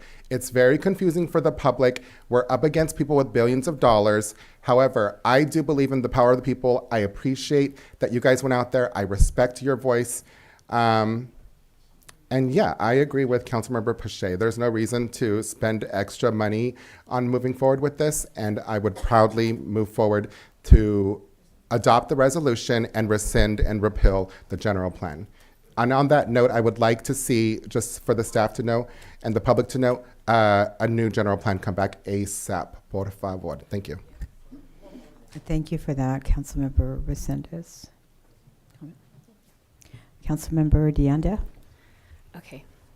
I would just like to say thank you. I echo Council Member Resendez's sentiments. This is a full circle moment for me because one of the very few times I spoke at that podium, it was against the development at the 400 block. And we have some of the similar faces here that helped organize that as well. And I want to just say that this is just grassroots community, and there's no, private interest in it whatsoever. It's just us as a whole, what impacts all of us, not just a very few people. Just like you, for example, just with the bike rally, same thing. The community spoke. Again, voices were not heard. I am for the people, and I'm for my community. I grew up here. I love Hollister. And yeah, I just want to say thank you so much for your work. Thank you. Okay, thank you for that. And I'm just going to say really quick, there's no other option. We must move forward with honoring the will of the petition signers of the referendum, which means repealing. There is no other choice. We are here because we're representing you. So there's no choice in the matter. And I agreed that no need to spend money on an election. Let's just move on. We're going to get the general plan going again. It's very disturbing to me that a couple of years ago I was on the advisory board that was working on the general plan. We had a really good plan in place. It was really close to being finalized. And then in a heartbeat, it seemed like things changed when we got a new council, and it was unfortunate. So we will have to go back and pick up some of that work again and redo some things. However, I think this is where we're at. So this is what we're going to do. But will of the people always will supersede anything else. So we will, we must repeal. Okay, so I will entertain a motion. Mayor Stevens, I will proudly move to adopt resolution number 2024-201. No, if you want to repeal it, would be repealing that resolution. Okay, that was getting to that. Thank you, City Okay, Attorney. you're welcome. She's always got our back. With the direction to repeal the resolution in its entirety. Thank you. You're going with option A? Yes. Thank you. I'll second. Roll call vote, please. Vice Mayor Pache? I vote to repeal. Councilmember Resendez? Vote to repeal, proudly. Councilmember Morales? Councilmember Deanda? Vote to repeal, please. And Mayor Stevens? Yes. Motion passes 5-0. Thank you.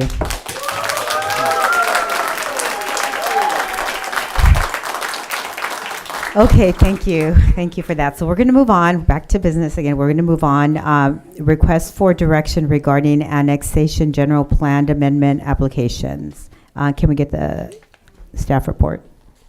Thank you. Good evening, Mayor and City Council. Eva Kelly, your Planning Manager with the Community Development Department. This item, I'm going to keep it relatively quick, but we just had a decision made on the referendum which repealed the 2040 General Plan. That leaves staff and potential applicants for annexation and general plan amendments, which were placed on pause by the direction of the council at November 6, 2023, for processing and acceptance of applications, with the city now under the 2005 general plan until further direction by the council of maybe another update, going back, looking at something else related to the general plan. We do need direction on how to proceed with both applications that are currently submitted and were on pause pending the adoption of the 2040 general plan, and how to proceed with directing the community members or people who might be interested in submitting an application to staff for an annexation or general plan amendment, because we do have inquiries and people who are hoping staff can give them direction, and staff is unclear on what direction to give. So with that, happy to answer any questions. Okay, thank you. Questions? Councilmember Pache, do you have a question? I just feel like there's quite a bit going on, and I would like further time to take a look at some of these annexations, possibly like one by one. So I move to continue a pause until we can further study each of these individual annexations and we work on the general plan. Okay, let me see if there's questions before we move to any kind of a motion. I'm going to check, and then we still have to do public comment. Other questions? Okay, so I don't know that we don't have any other questions. Do you have a specific question on it or nothing? Okay, so can we move to public comment? Yes, we have one speaker, Victor Gomez. Okay, Mr. Gomez. Oh, he's on Zoom. Hey, everybody. Good evening, Honorable Mayor Stevens and City Council members. My name is Victor Gomez with Pinnacle Strategy. I'm here speaking to you this evening on behalf of my client, Bill Christopher, with the proposed Hollister Research Campus in North Hollister. Since 2019, we've been working closely with the city on this environmental document for the proposed economic development project, with the hopes of having the EIR completed nearly 2 years ago. Our project is dependent on the general plan that you just rescinded because our EIR was working off of that general plan. And though we don't have a position on your action, and now that we understand it, we are very concerned that the trajectory of our project is going in the wrong direction. So with that said, I have a question that we would like answered, and that is, now that the general plan has been repealed, what are our next steps and how do we proceed as a project moving forward? Thank you. Thank you, Mr. Gomez.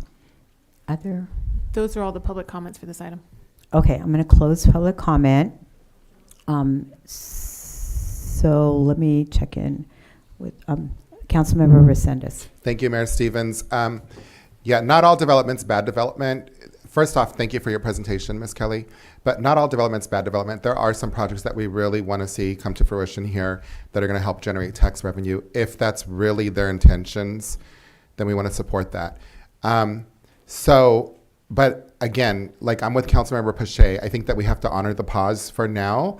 And what I would just stress to staff, please, again, bring back that GP, bring back something that we can adopt, and potentially if there's any solutions that you or the lobbyist or developers can come up with that are going to be equitable, then I'm all for that too, if we have to think outside the box. But again, I appreciate your time, and I'm all for the pause. Thanks. Okay, so I want to just clarify. I think we need to do the pause as well. I think we need to do that.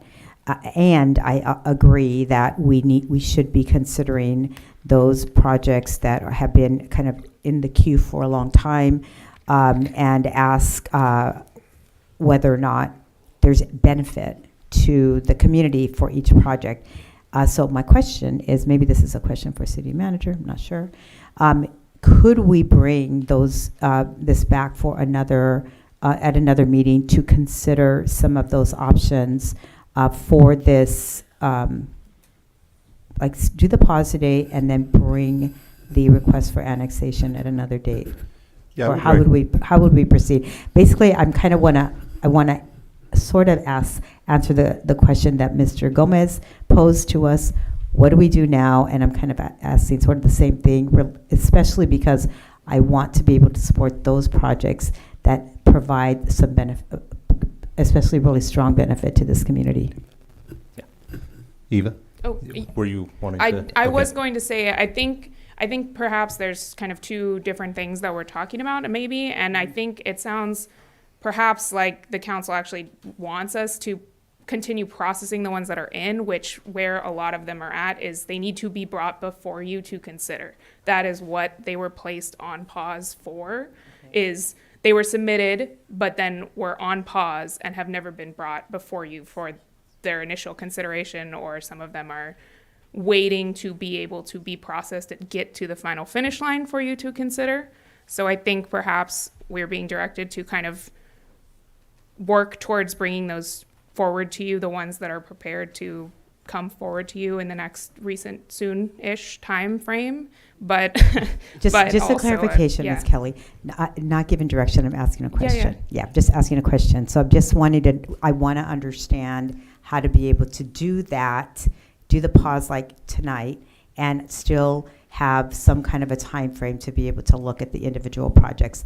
So that's the question. Is that a possibility, and how could we do that tonight?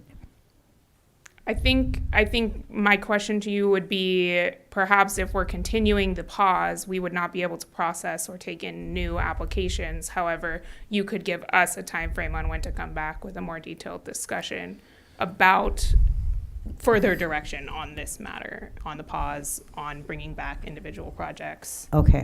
And if I may, Mayor, and maybe provide a little clarification. So what I've heard in the earlier item, and I think I saw across the board, is the desire to have general plan options come back as quick as possible. Mm-hmm. So when we did that before, when we had the initial pause, there was a presentation that was given on those items. And so perhaps that could be something that's lumped together when we bring all of those options back and work a presentation like that. So you would have your options of how you'd want to proceed forward, and then we could talk about the each of those projects at that time. Unless I'm seeing a conflict. Ms. Kelly is the expert, so I would defer to her if she doesn't agree with that. Please, now's your time, but no, I think that may be your best strategy. I think that would be fine, and I think my final question for direction would be on proposed new applications, of whether we should take those and lump those in with that further discussion, so that we're not telling people to wait or wait. Yeah. So again, we're not giving direction, but my question is really only about those that are in the queue right now. Me personally would ask that we don't entertain any new ones, at least for now, right? Maybe that may change at a later date once we have our general plan, further along or in place or whatever. But I'm just referring to the ones that are, I'm saying they're in queue. That might not be the right technological term for that, but those that are pending. Along those lines I'd like to be able to get to that as soon as possible. So presentation on how to proceed in the general plan with some detailed information about the projects that are in the queue, and then and as well as no new applications for now, right? That will be the pause, right? That's the pause. Okay, so that's sort of what I'm thinking. Okay, so I'm going to check in with my fellow council members. Thumbs up, thumbs up, thumbs up, thumbs up. Okay. Is that good? Yes, we have direction. Helpful. Thank you. All right, thank you. Okay, so here I'm going to check in with the council members. I want to proceed with the next item and then take a break, if you all are okay with that. I know that we've been sitting here for a little while. You might need a break now, but I would like to just move forward with the next item and then take a break, right? Is everyone okay with that? Okay, so let's move on. And thank you all in the chambers for your patience as we're moving through this lengthy agenda. However, I think we're doing this very efficiently and with all of your cooperation. So thank you for that. Okay, so item number 9.5, a resolution approving an agreement with Roadshow Inc. For operational management services for the 2025 Hollister Independence Rally. Recommended action adopt a resolution approving an agreement with Roadshows, Inc. for operational management services. Can we get a staff report? Yes, I'd be happy to. So, and Mayor Stevens, our city clerk, is in the process of patching Randy Burke into the meeting. We'll give him a moment. Okay. Oh, it looks like he hung up. We'll call him back. So, okay. Thank you.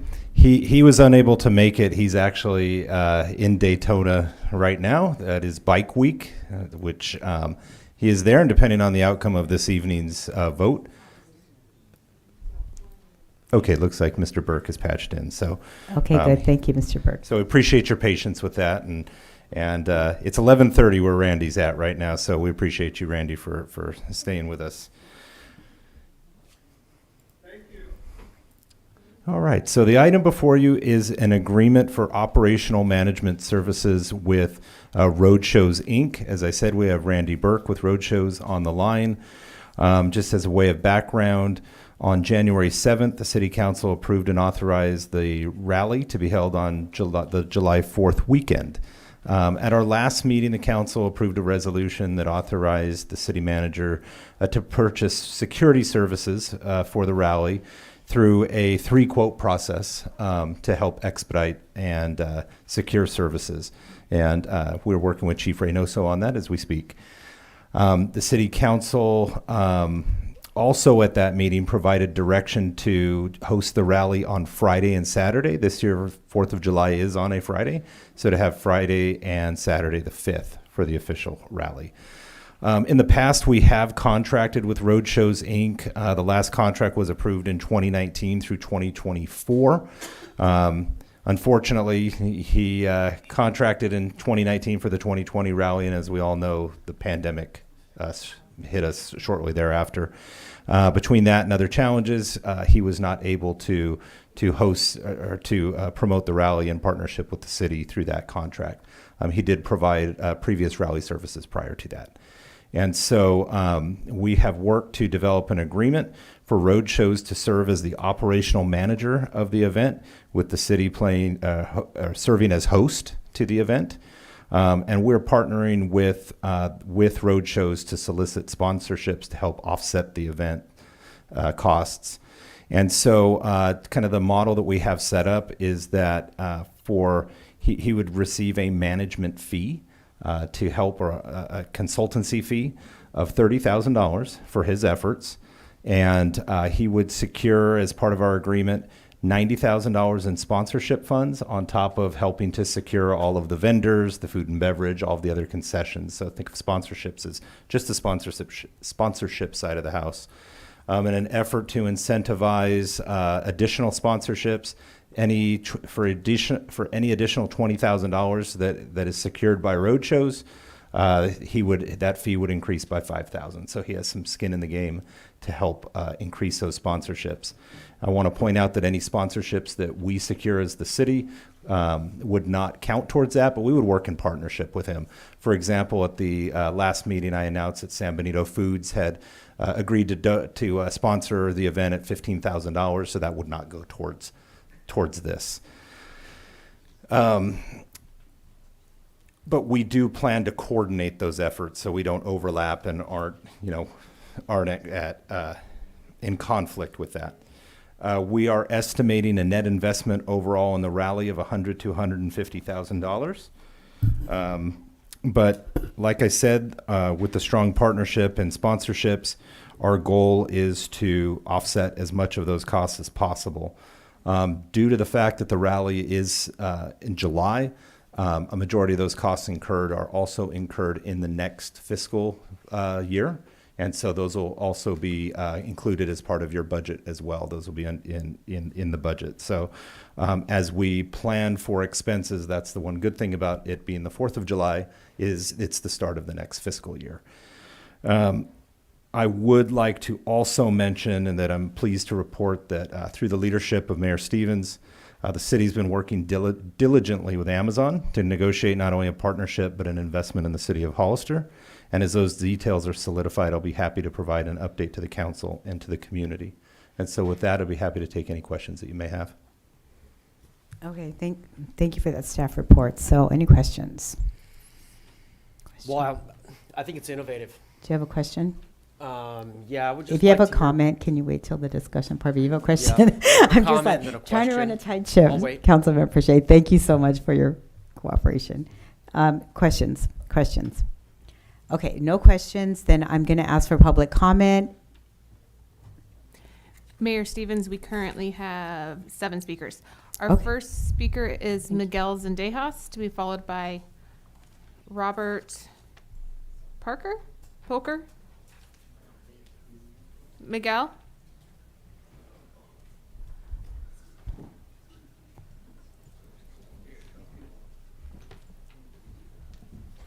Good afternoon.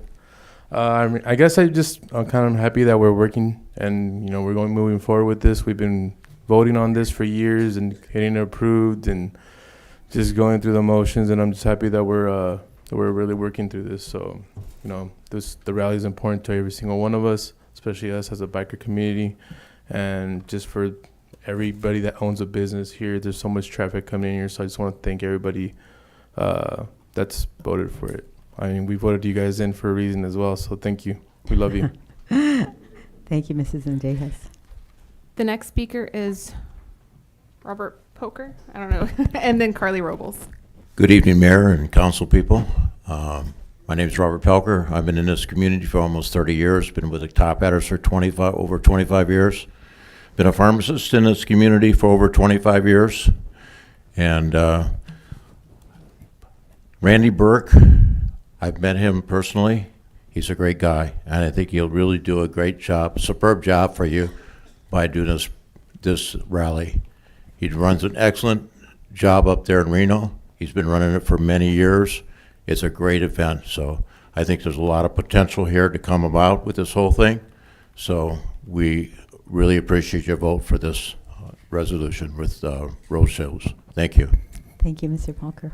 The next speaker is Carly Robles, to be followed by John Robles.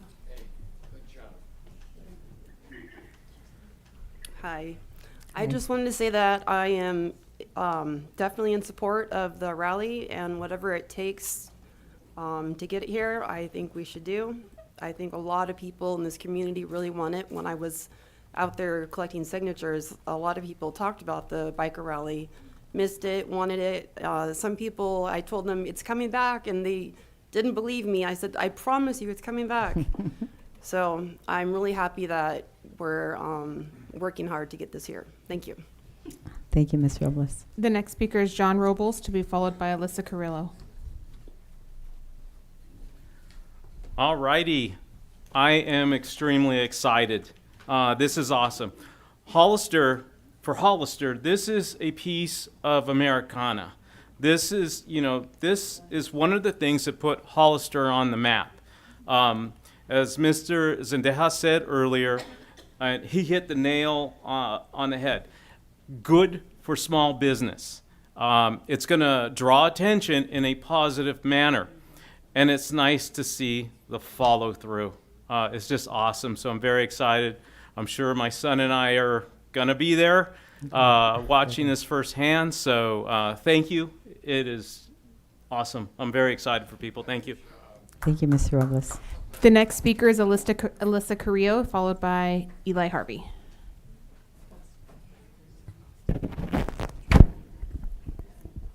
Good evening, Mayor and Council. I'm here in regards to my concerns for public safety, for not only that of myself, but of my community.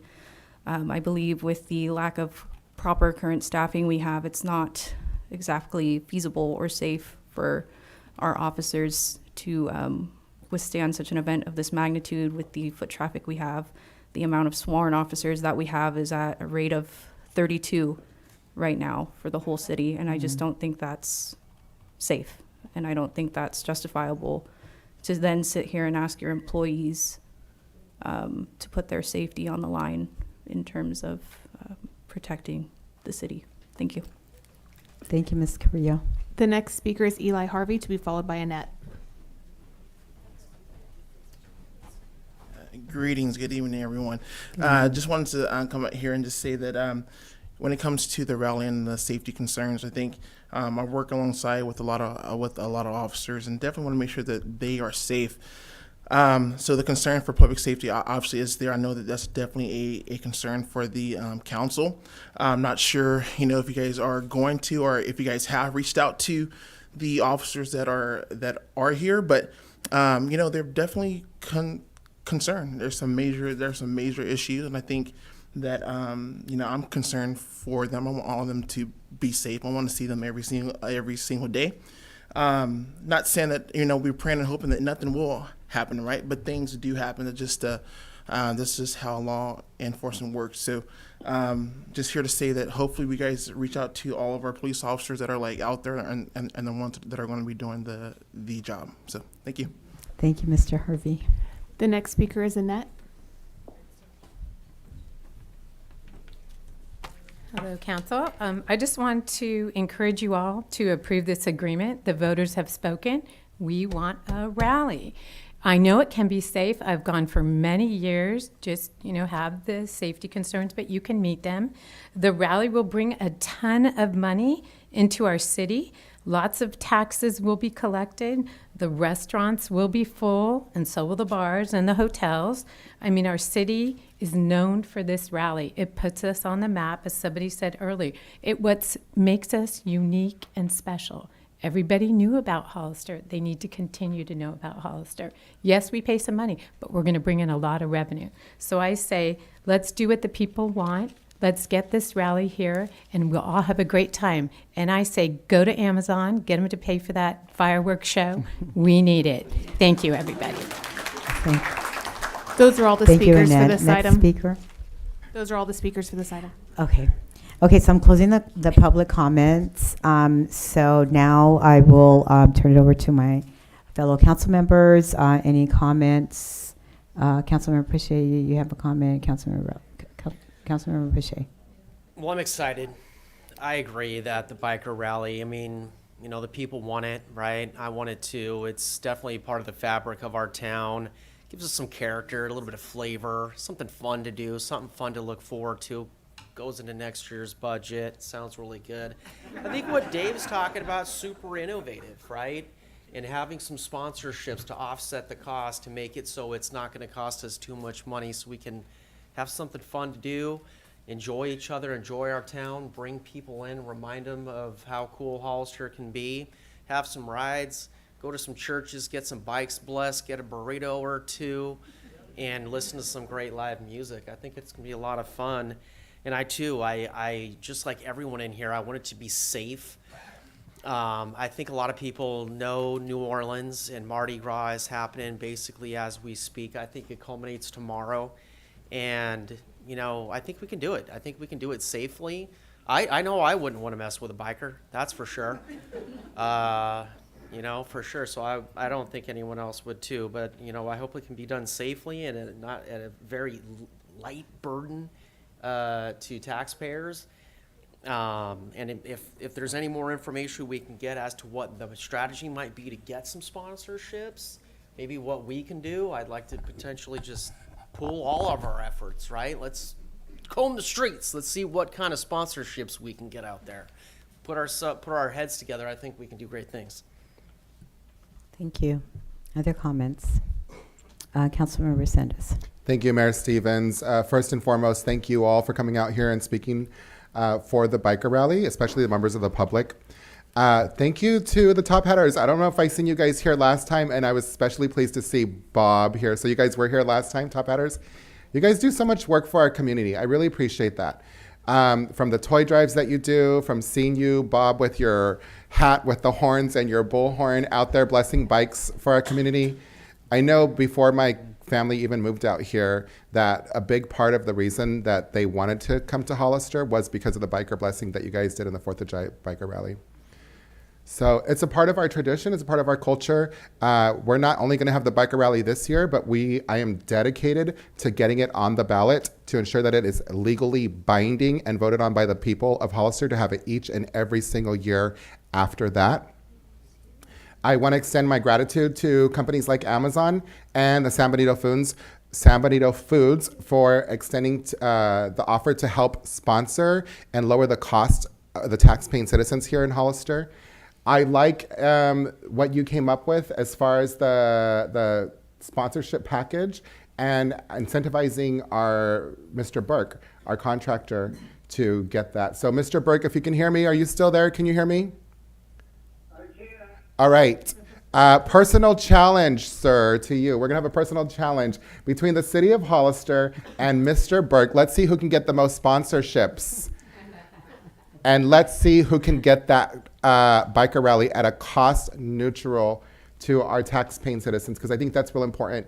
Thank you guys from the bottom of my heart. I'm glad to see the biker rally, and I have so much faith that this is going to be a safe and a very festive event, and it's going to be very financially beneficial to our local businesses. Thank you guys again. Can I just do a quick little clarification to the comment that you made, Councilmember Resendez? We don't have a sponsorship from Amazon. We're working on a partnership with them for some things that we're going to partner with them on. I just want to be really clear about that. But we will be able to give more information about sponsorships and their partnership with Amazon moving forward in future meetings. I just wanted to be really clear about that. Thank you, Mayor Okay, Stevens. thank you. Councilmember Deanda, do you have a comment? Okay. Okay, I'm really excited. I echo Councilman Pache's sentiment. So for me, we're gaining traction here as a city, I believe. Slowing the growth meets having the rally, focusing on small businesses. I think this is a sign, really, that we're going in the right direction. It's a collaborative effort. This is involving everybody. This is what this is about. This is why we're here. So I just want to say that, and I'm with you, and thank you again for your support. Thank you. Thank you to city staff and city manager. You guys rock. Thank you. Thank you. Okay, so thank you. I'll make it really quick, final comment, and then I will entertain a motion. So I just want to let you all know that this is another example of where we really, truly want to honor the will of the people. So this is another example of that. And I think that with a lot of hard work behind the scenes, because we had essentially, and I'm going to say we, but really it's our city manager and his staff, 50% of the time to pull this off, right? So just a lot of like kudos to our city manager and to his staff, because it's taken a lot of hard work behind the scenes to even get to where we're at today. And also, I want to just say this about, I do not want to discount the comments made earlier from I think they work for the police department. Individuals from our police department. They put their lives on the line every day. Obviously, all police officers do that, right? In an event like this, where there's a lot of people, then there's extra security concerns for them. So I want us to all appreciate that position that they're in. Part of that requires that we all take personal responsibility for having a really safe and fun event, so that then we can continue to not only support our law enforcement partners, but also continue to have a safe and fun event for our city year and year to come. So that is my challenge to all of us, that we hold each other accountable and that we make this as safe and secure, and that we appreciate our law enforcement partners. Later, we will have more information at other meetings about an actual security plan that we have coming forward. I know our city manager is working behind the scenes with our chief on how to get that together, and we will have that in place soon. So thanks again to everybody who's worked behind the scenes. Let's move forward with this fun event, and I'm going to entertain a motion from one of my city council members. I propose we adopt the resolution approving agreement with Roadshows Inc. for operational management services for the 2025 Hollister Independence Rally, and authorize the city manager to finalize and execute the agreement. Can I get a second? Second. And can I get a roll call vote? Vice Mayor Pache? Aye. Councilmember Resendez? Aye. Councilmember Morales? Councilmember Deanda? Yes. And Mayor Stevens? Yes. Motion passes. Motion 5-0. passes. Thank you. Okay. So I will allow some applause with that. So thank you all. And then I'm going to ask for a quick break. So can we do 5 minutes and then come back and get back to business? Thank you all for your participation. And we're going to be back in 5 minutes, everyone.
9.6, a resolution regarding being a welcoming city for immigrants, and then recommended action. There's no recommended action, it's just for direction to the city.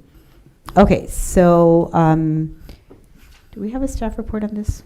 So this is on February 4th, 2025, Councilmember Morales requested an immigration resolution be brought at a future agenda. So this is meeting that request. Okay, any comments? So do we want any discussion, or do we want to just say thumbs up? You need to open it up to the public, and it's a resolution to approve. Oh. Yeah, because it's a resolution, you have to have a motion on the table. Okay, sorry about that. So do we have any public comments? There are no public comments for this item. Okay, so any questions or discussion from the dais? I'm prepared to move to adopt, Madam Mayor. Okay. Can I get a second from someone? I mean, I second. Okay, thank you. And then can we get a roll call vote, please? Vice Mayor Boucher? Yes. Councilmember Resendez? Yes. Councilmember Morales? Councilmember DeAnda? Yes. And Mayor Stevens? Yes. Motion passes 5-0. Thank you. And just a quick, since we didn't have much time for discussion, thank you to Councilmember Morales for bringing this forward and for getting the resolution written. I appreciate all the hard work you did behind the scenes on this. Thank you. Actually, if I may, that was our city attorney and city manager. Thank you so much for the work. And Okay. there was a lot of documents that were sent your way, so I appreciate you taking the time. Thank you. Thank you to all three of you. Okay, let's move on to the next agenda item. 9.7, a resolution approving amendments to the City of Hollister's, quote, city council discretionary funds policy. May we have a staff report, please? Yes, thank you, Mayor. So the item before you tonight is a resolution approving amendments to the City Council's discretionary funds policy. Spoke a little bit about that earlier this evening, that the policy was approved a few years ago. And so as part of the budget strategies or the Q2 budget report, there was a recommendation that to amend the policy to allow, because how it works is each year that we bring a recommended allocation forward. Council has the authority to approve that, to change it, to basically fund it at a level that they're requesting, as long as it gets voted and approved as part of the budget. What staff had recommended and received direction to bring forward tonight is to not fund the policy if the city's fund balance is below the minimum reserve amount as established in the city's adopted budget and fiscal policies. So what we would do is, as we build the budget, if that reserve amount is not at the 20% level, we would not bring a fund, we would just budget it at zero. So the policy would be in effect, but we would be budgeting at zero. If we were in a position where the reserve levels were above the policy level, which currently the policy is at 20%, then we would inform you of that and take your direction at that time. Additionally, the city attorney, and if she'd like to add to it, she certainly may, has asked to also add an amendment to the policy that these funds may not be used 6 months prior to a municipal election and not until the swearing in of any new council members as a result of the referenced municipal election. And so, and then there's just a handful of just real small clarity and consistency edits throughout. But the substantive change tonight is the connection to the budget and the reserve policy and the usage 6 months before the election. And with that, I'd be happy to answer any questions you may have. Okay, thank you for that staff report. Any questions from the council? Councilmember Morales? Well, it's not a question, it's just, it's information. So it looks like based on the budget presentation, it will be 5 years before potentially council would be able to get discretionary funds. May not be 5 years, it probably 3, but it all depends on how revenues end up playing out and expenses play out, but it could be anywhere from 3 to 5 years. Based on potential projections, it probably is either 5 years or probably more. Depending on potential, it could be. Okay, Thank you. Any other?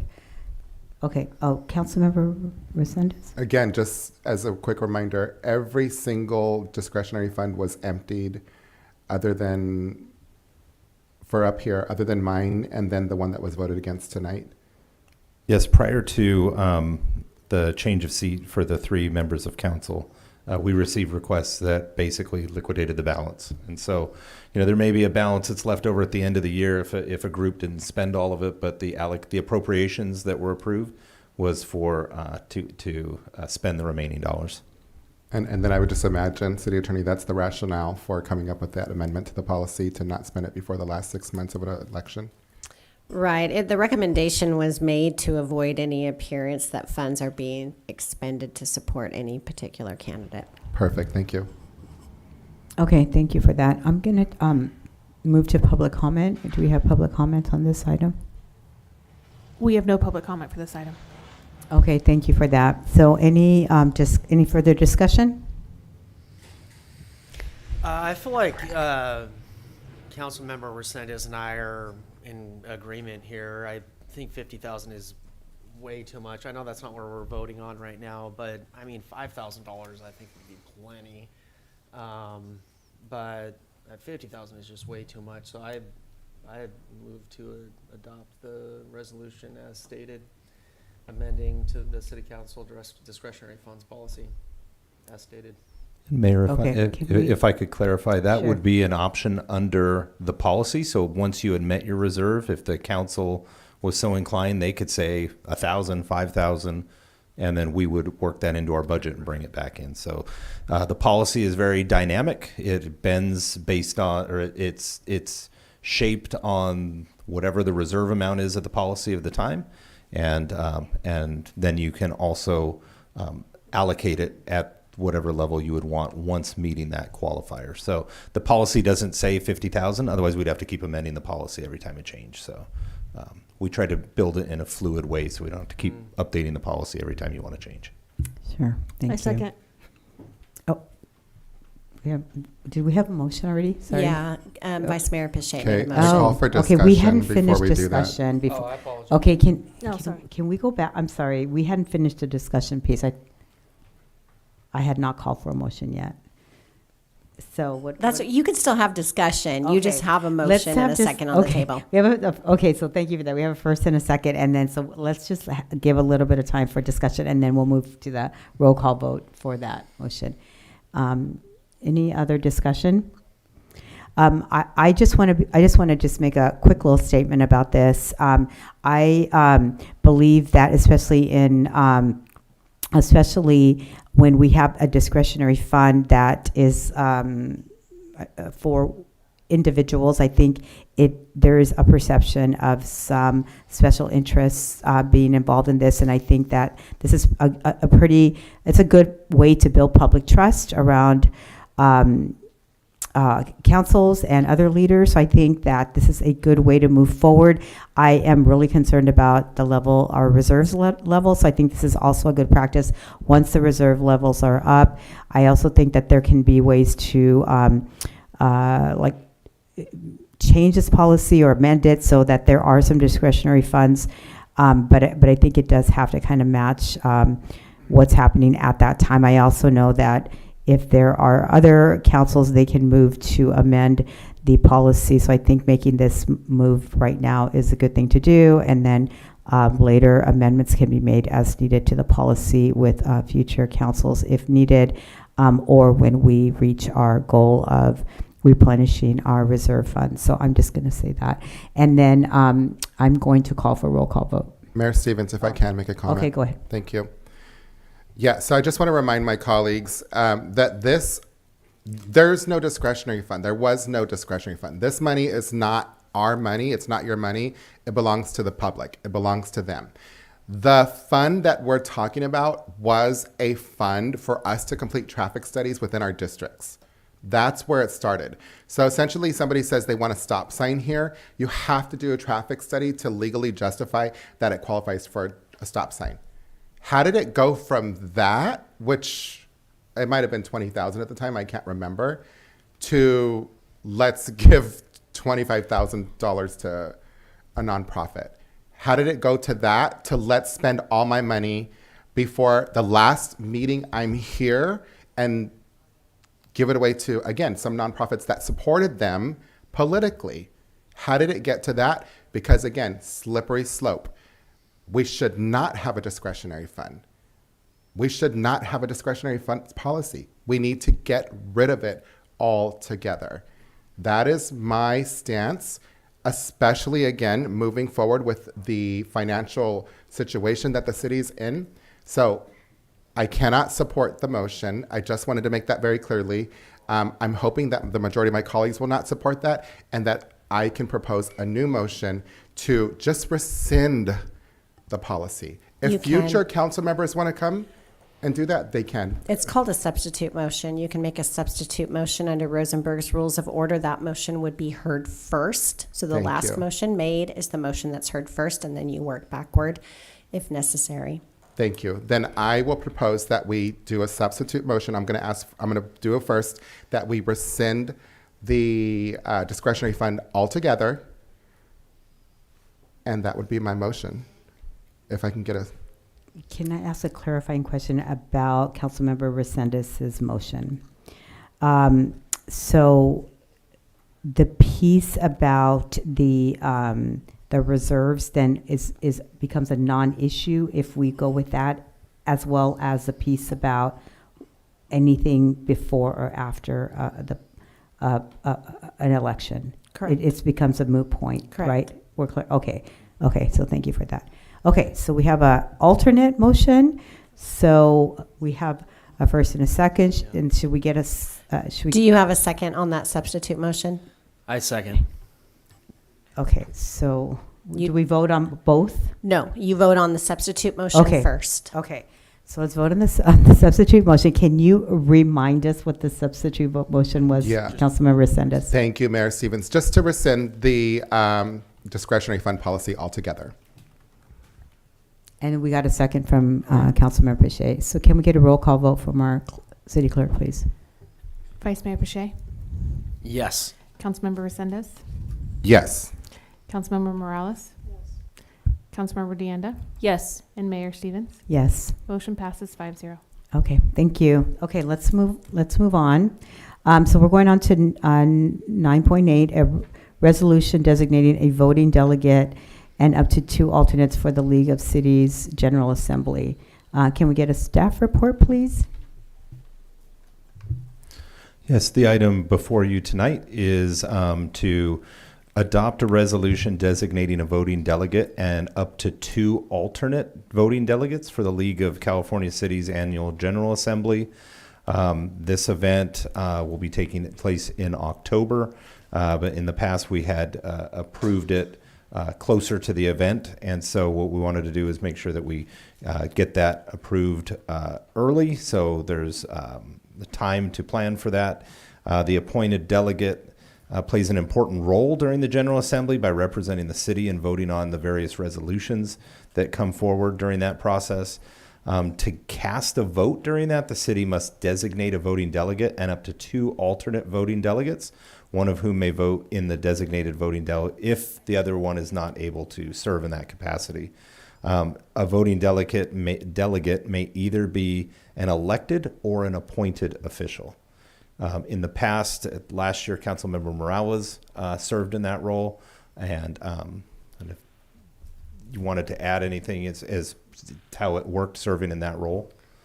Yeah, so usually there are resolutions that are brought forth from the California League of Cities from various subcommittees, and it's usually the voting is held the very last day, the very last section of the conference, and usually delegates or those that are going are then selected to vote on the resolutions. Really simple process. Thank you for that. Anything else? Any other part of the staff report? Just the last piece that this is one that you would need to plan on attending the meeting. So whomever is selected, that would be considered in budget as well as we build the budget out. And that would be in October. So there are travel costs associated with that. And so we want to just make sure you're aware of that as well. And that's typically a conference that I go to as well as the city manager. Okay. Councilmember. Thank you. And then Resendez. Councilmember Morales, can you remind me again, what did they vote on exactly? I'm just, It varies. Okay. Sometimes there's nothing to vote on. Okay. And sometimes it's a resolution. It could be, it varies on what committees bring forward. Now, this is very different than the policy committees. So it Yeah. could be anything. okay, thank you. So you said we can have appointed, like, commissioners? No, so a voting delegate would either be an elected or an appointed official. So Got it. Okay, that threw me for a loop. All right, then I would say, just to make it fair, my recommendation would be the mayor and the vice mayor. Do we have to have another alternate on top of that? I don't believe you do, but I'm. Yeah, because it says up Yeah, to it's up to. two alternates. So my recommendation would just be the mayor and the vice mayor, and just leave it at that. Well, I would be fine taking that on that role. I I could would- be an alternate. So may I ask Councilwoman Dolores a question? Yeah, Morales, yes. So, Morales, excuse me, I'm getting tired a little bit. Do you have to be in person it has to be in person, okay? Okay. You have to stay the entire time, Mhm. and most people leave. So you're one of very few that actually stay behind to vote. Okay. Yeah, I kind of. Well, anyway, I'm not gonna. Let me just get us back on process. So, do we have any public? Let me check it real quick. I'm just gonna move to public comment. I don't. Oh, go ahead. Do you have another comment? We have no Okay. public comments for this. Okay, item. no public comment on this. I'm gonna close that, and then so we can have further discussion, make a motion. Councilmember Resendez. Thank you. And if we can, I would just keep the language like that, mayor and vice mayor, if we can keep it non-specific. That would be my recommendation, if that's okay, because we rotate vice mayor. Well, you have to vote on it every year, so we would need it by the name. We could put by the position and the name, but we have to provide this actually when you register. If I don't have the resolution provided to them, they won't let them vote. So that is correct, because it's in the calendar year. Okay, and then, can I just get did you say this? I thought I heard you say, I'm not sure if I did or not, that when this would when the term, I guess, would actually start, or when this position, this change in representatives would start? No, I was just framing it because Councilmember Resendez said mayor and vice mayor, and I was saying that because this is a 2025 event and the position of the vice mayor is voted on annually, that we wouldn't keep it fluid. I have to give them more than just mayor and vice mayor. Okay, I have and to give them a resolution with reason names. that I'm asking that is because we just voted on sending Councilmember Morales to the event later this month. So I want to make sure that will still happen because we're so close to that. So I would say that we start it as soon, like end her term at the end of March, and then the new term for the new, I don't know. Yeah, Two separate so things. These all are two this- separate things. Yeah, Oh, sorry, all sorry, this sorry. is the two individuals, the designated voter and the alternate, go to the annual conference in October. Okay. You stay until the very end, Friday at Oh, 2 to p.m. vote. Okay, I get And then it. you Thank vote you. on what Thank Cal you. Cities has put forward. Okay. Okay, thanks for that clarification. Two separate events. Okay, great. Okay, thank you for that. Okay, so then I will entertain a motion. Motion to approve. Second. I'll just say all in favor. Aye. Aye. Aye. Aye. Okay, thank you for that. Okay, let's move on. We are now we're at item 10.1, committee assignment reports. So any council members would like to make a report on any ad hoc or standing committees? Councilmember Morales. Yes, for integrated waste management, we met, and we were not able to approve the budget. We had additional comments and questions, so we're going to be holding a special meeting to finalize the budget once they come back with additional information. Once that happens, then it will come back to City Council for review and approval. and it will go back to each respective jurisdictions for review and approval. Okay, great. Thank you. Other reports? Councilmember Resendez. Thank you, Mayor Stevens. The Vice Mayor and I attended COG this previous month, and they gave a very detailed description on the update of Highway 156.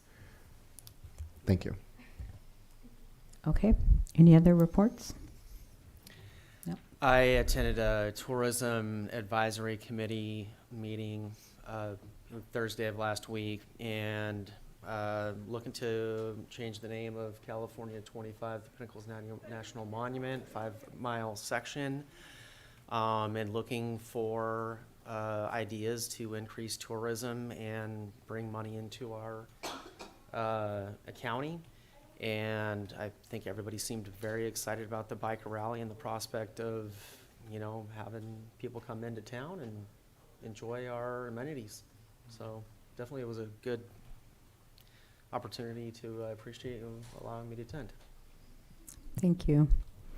And I will just report that the last LABCO meeting that I attended, we opened up the public representative seat and the alternate. So there is opportunities for the others, for those in the public to apply to take on that role. So if you're interested, you can apply. You go through LABCO. There's a short little application process, and we'll be making a decision on that pretty soon. And also we're looking at a report that's called the Municipal Services Report that will help to guide some of the decisions as we move forward. And there will be more report on that at our next LABCO meeting. So just have that short report.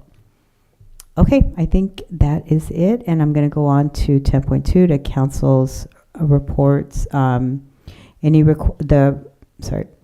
This portion of the agenda is for members of the City Council to make brief reports on any activities, or on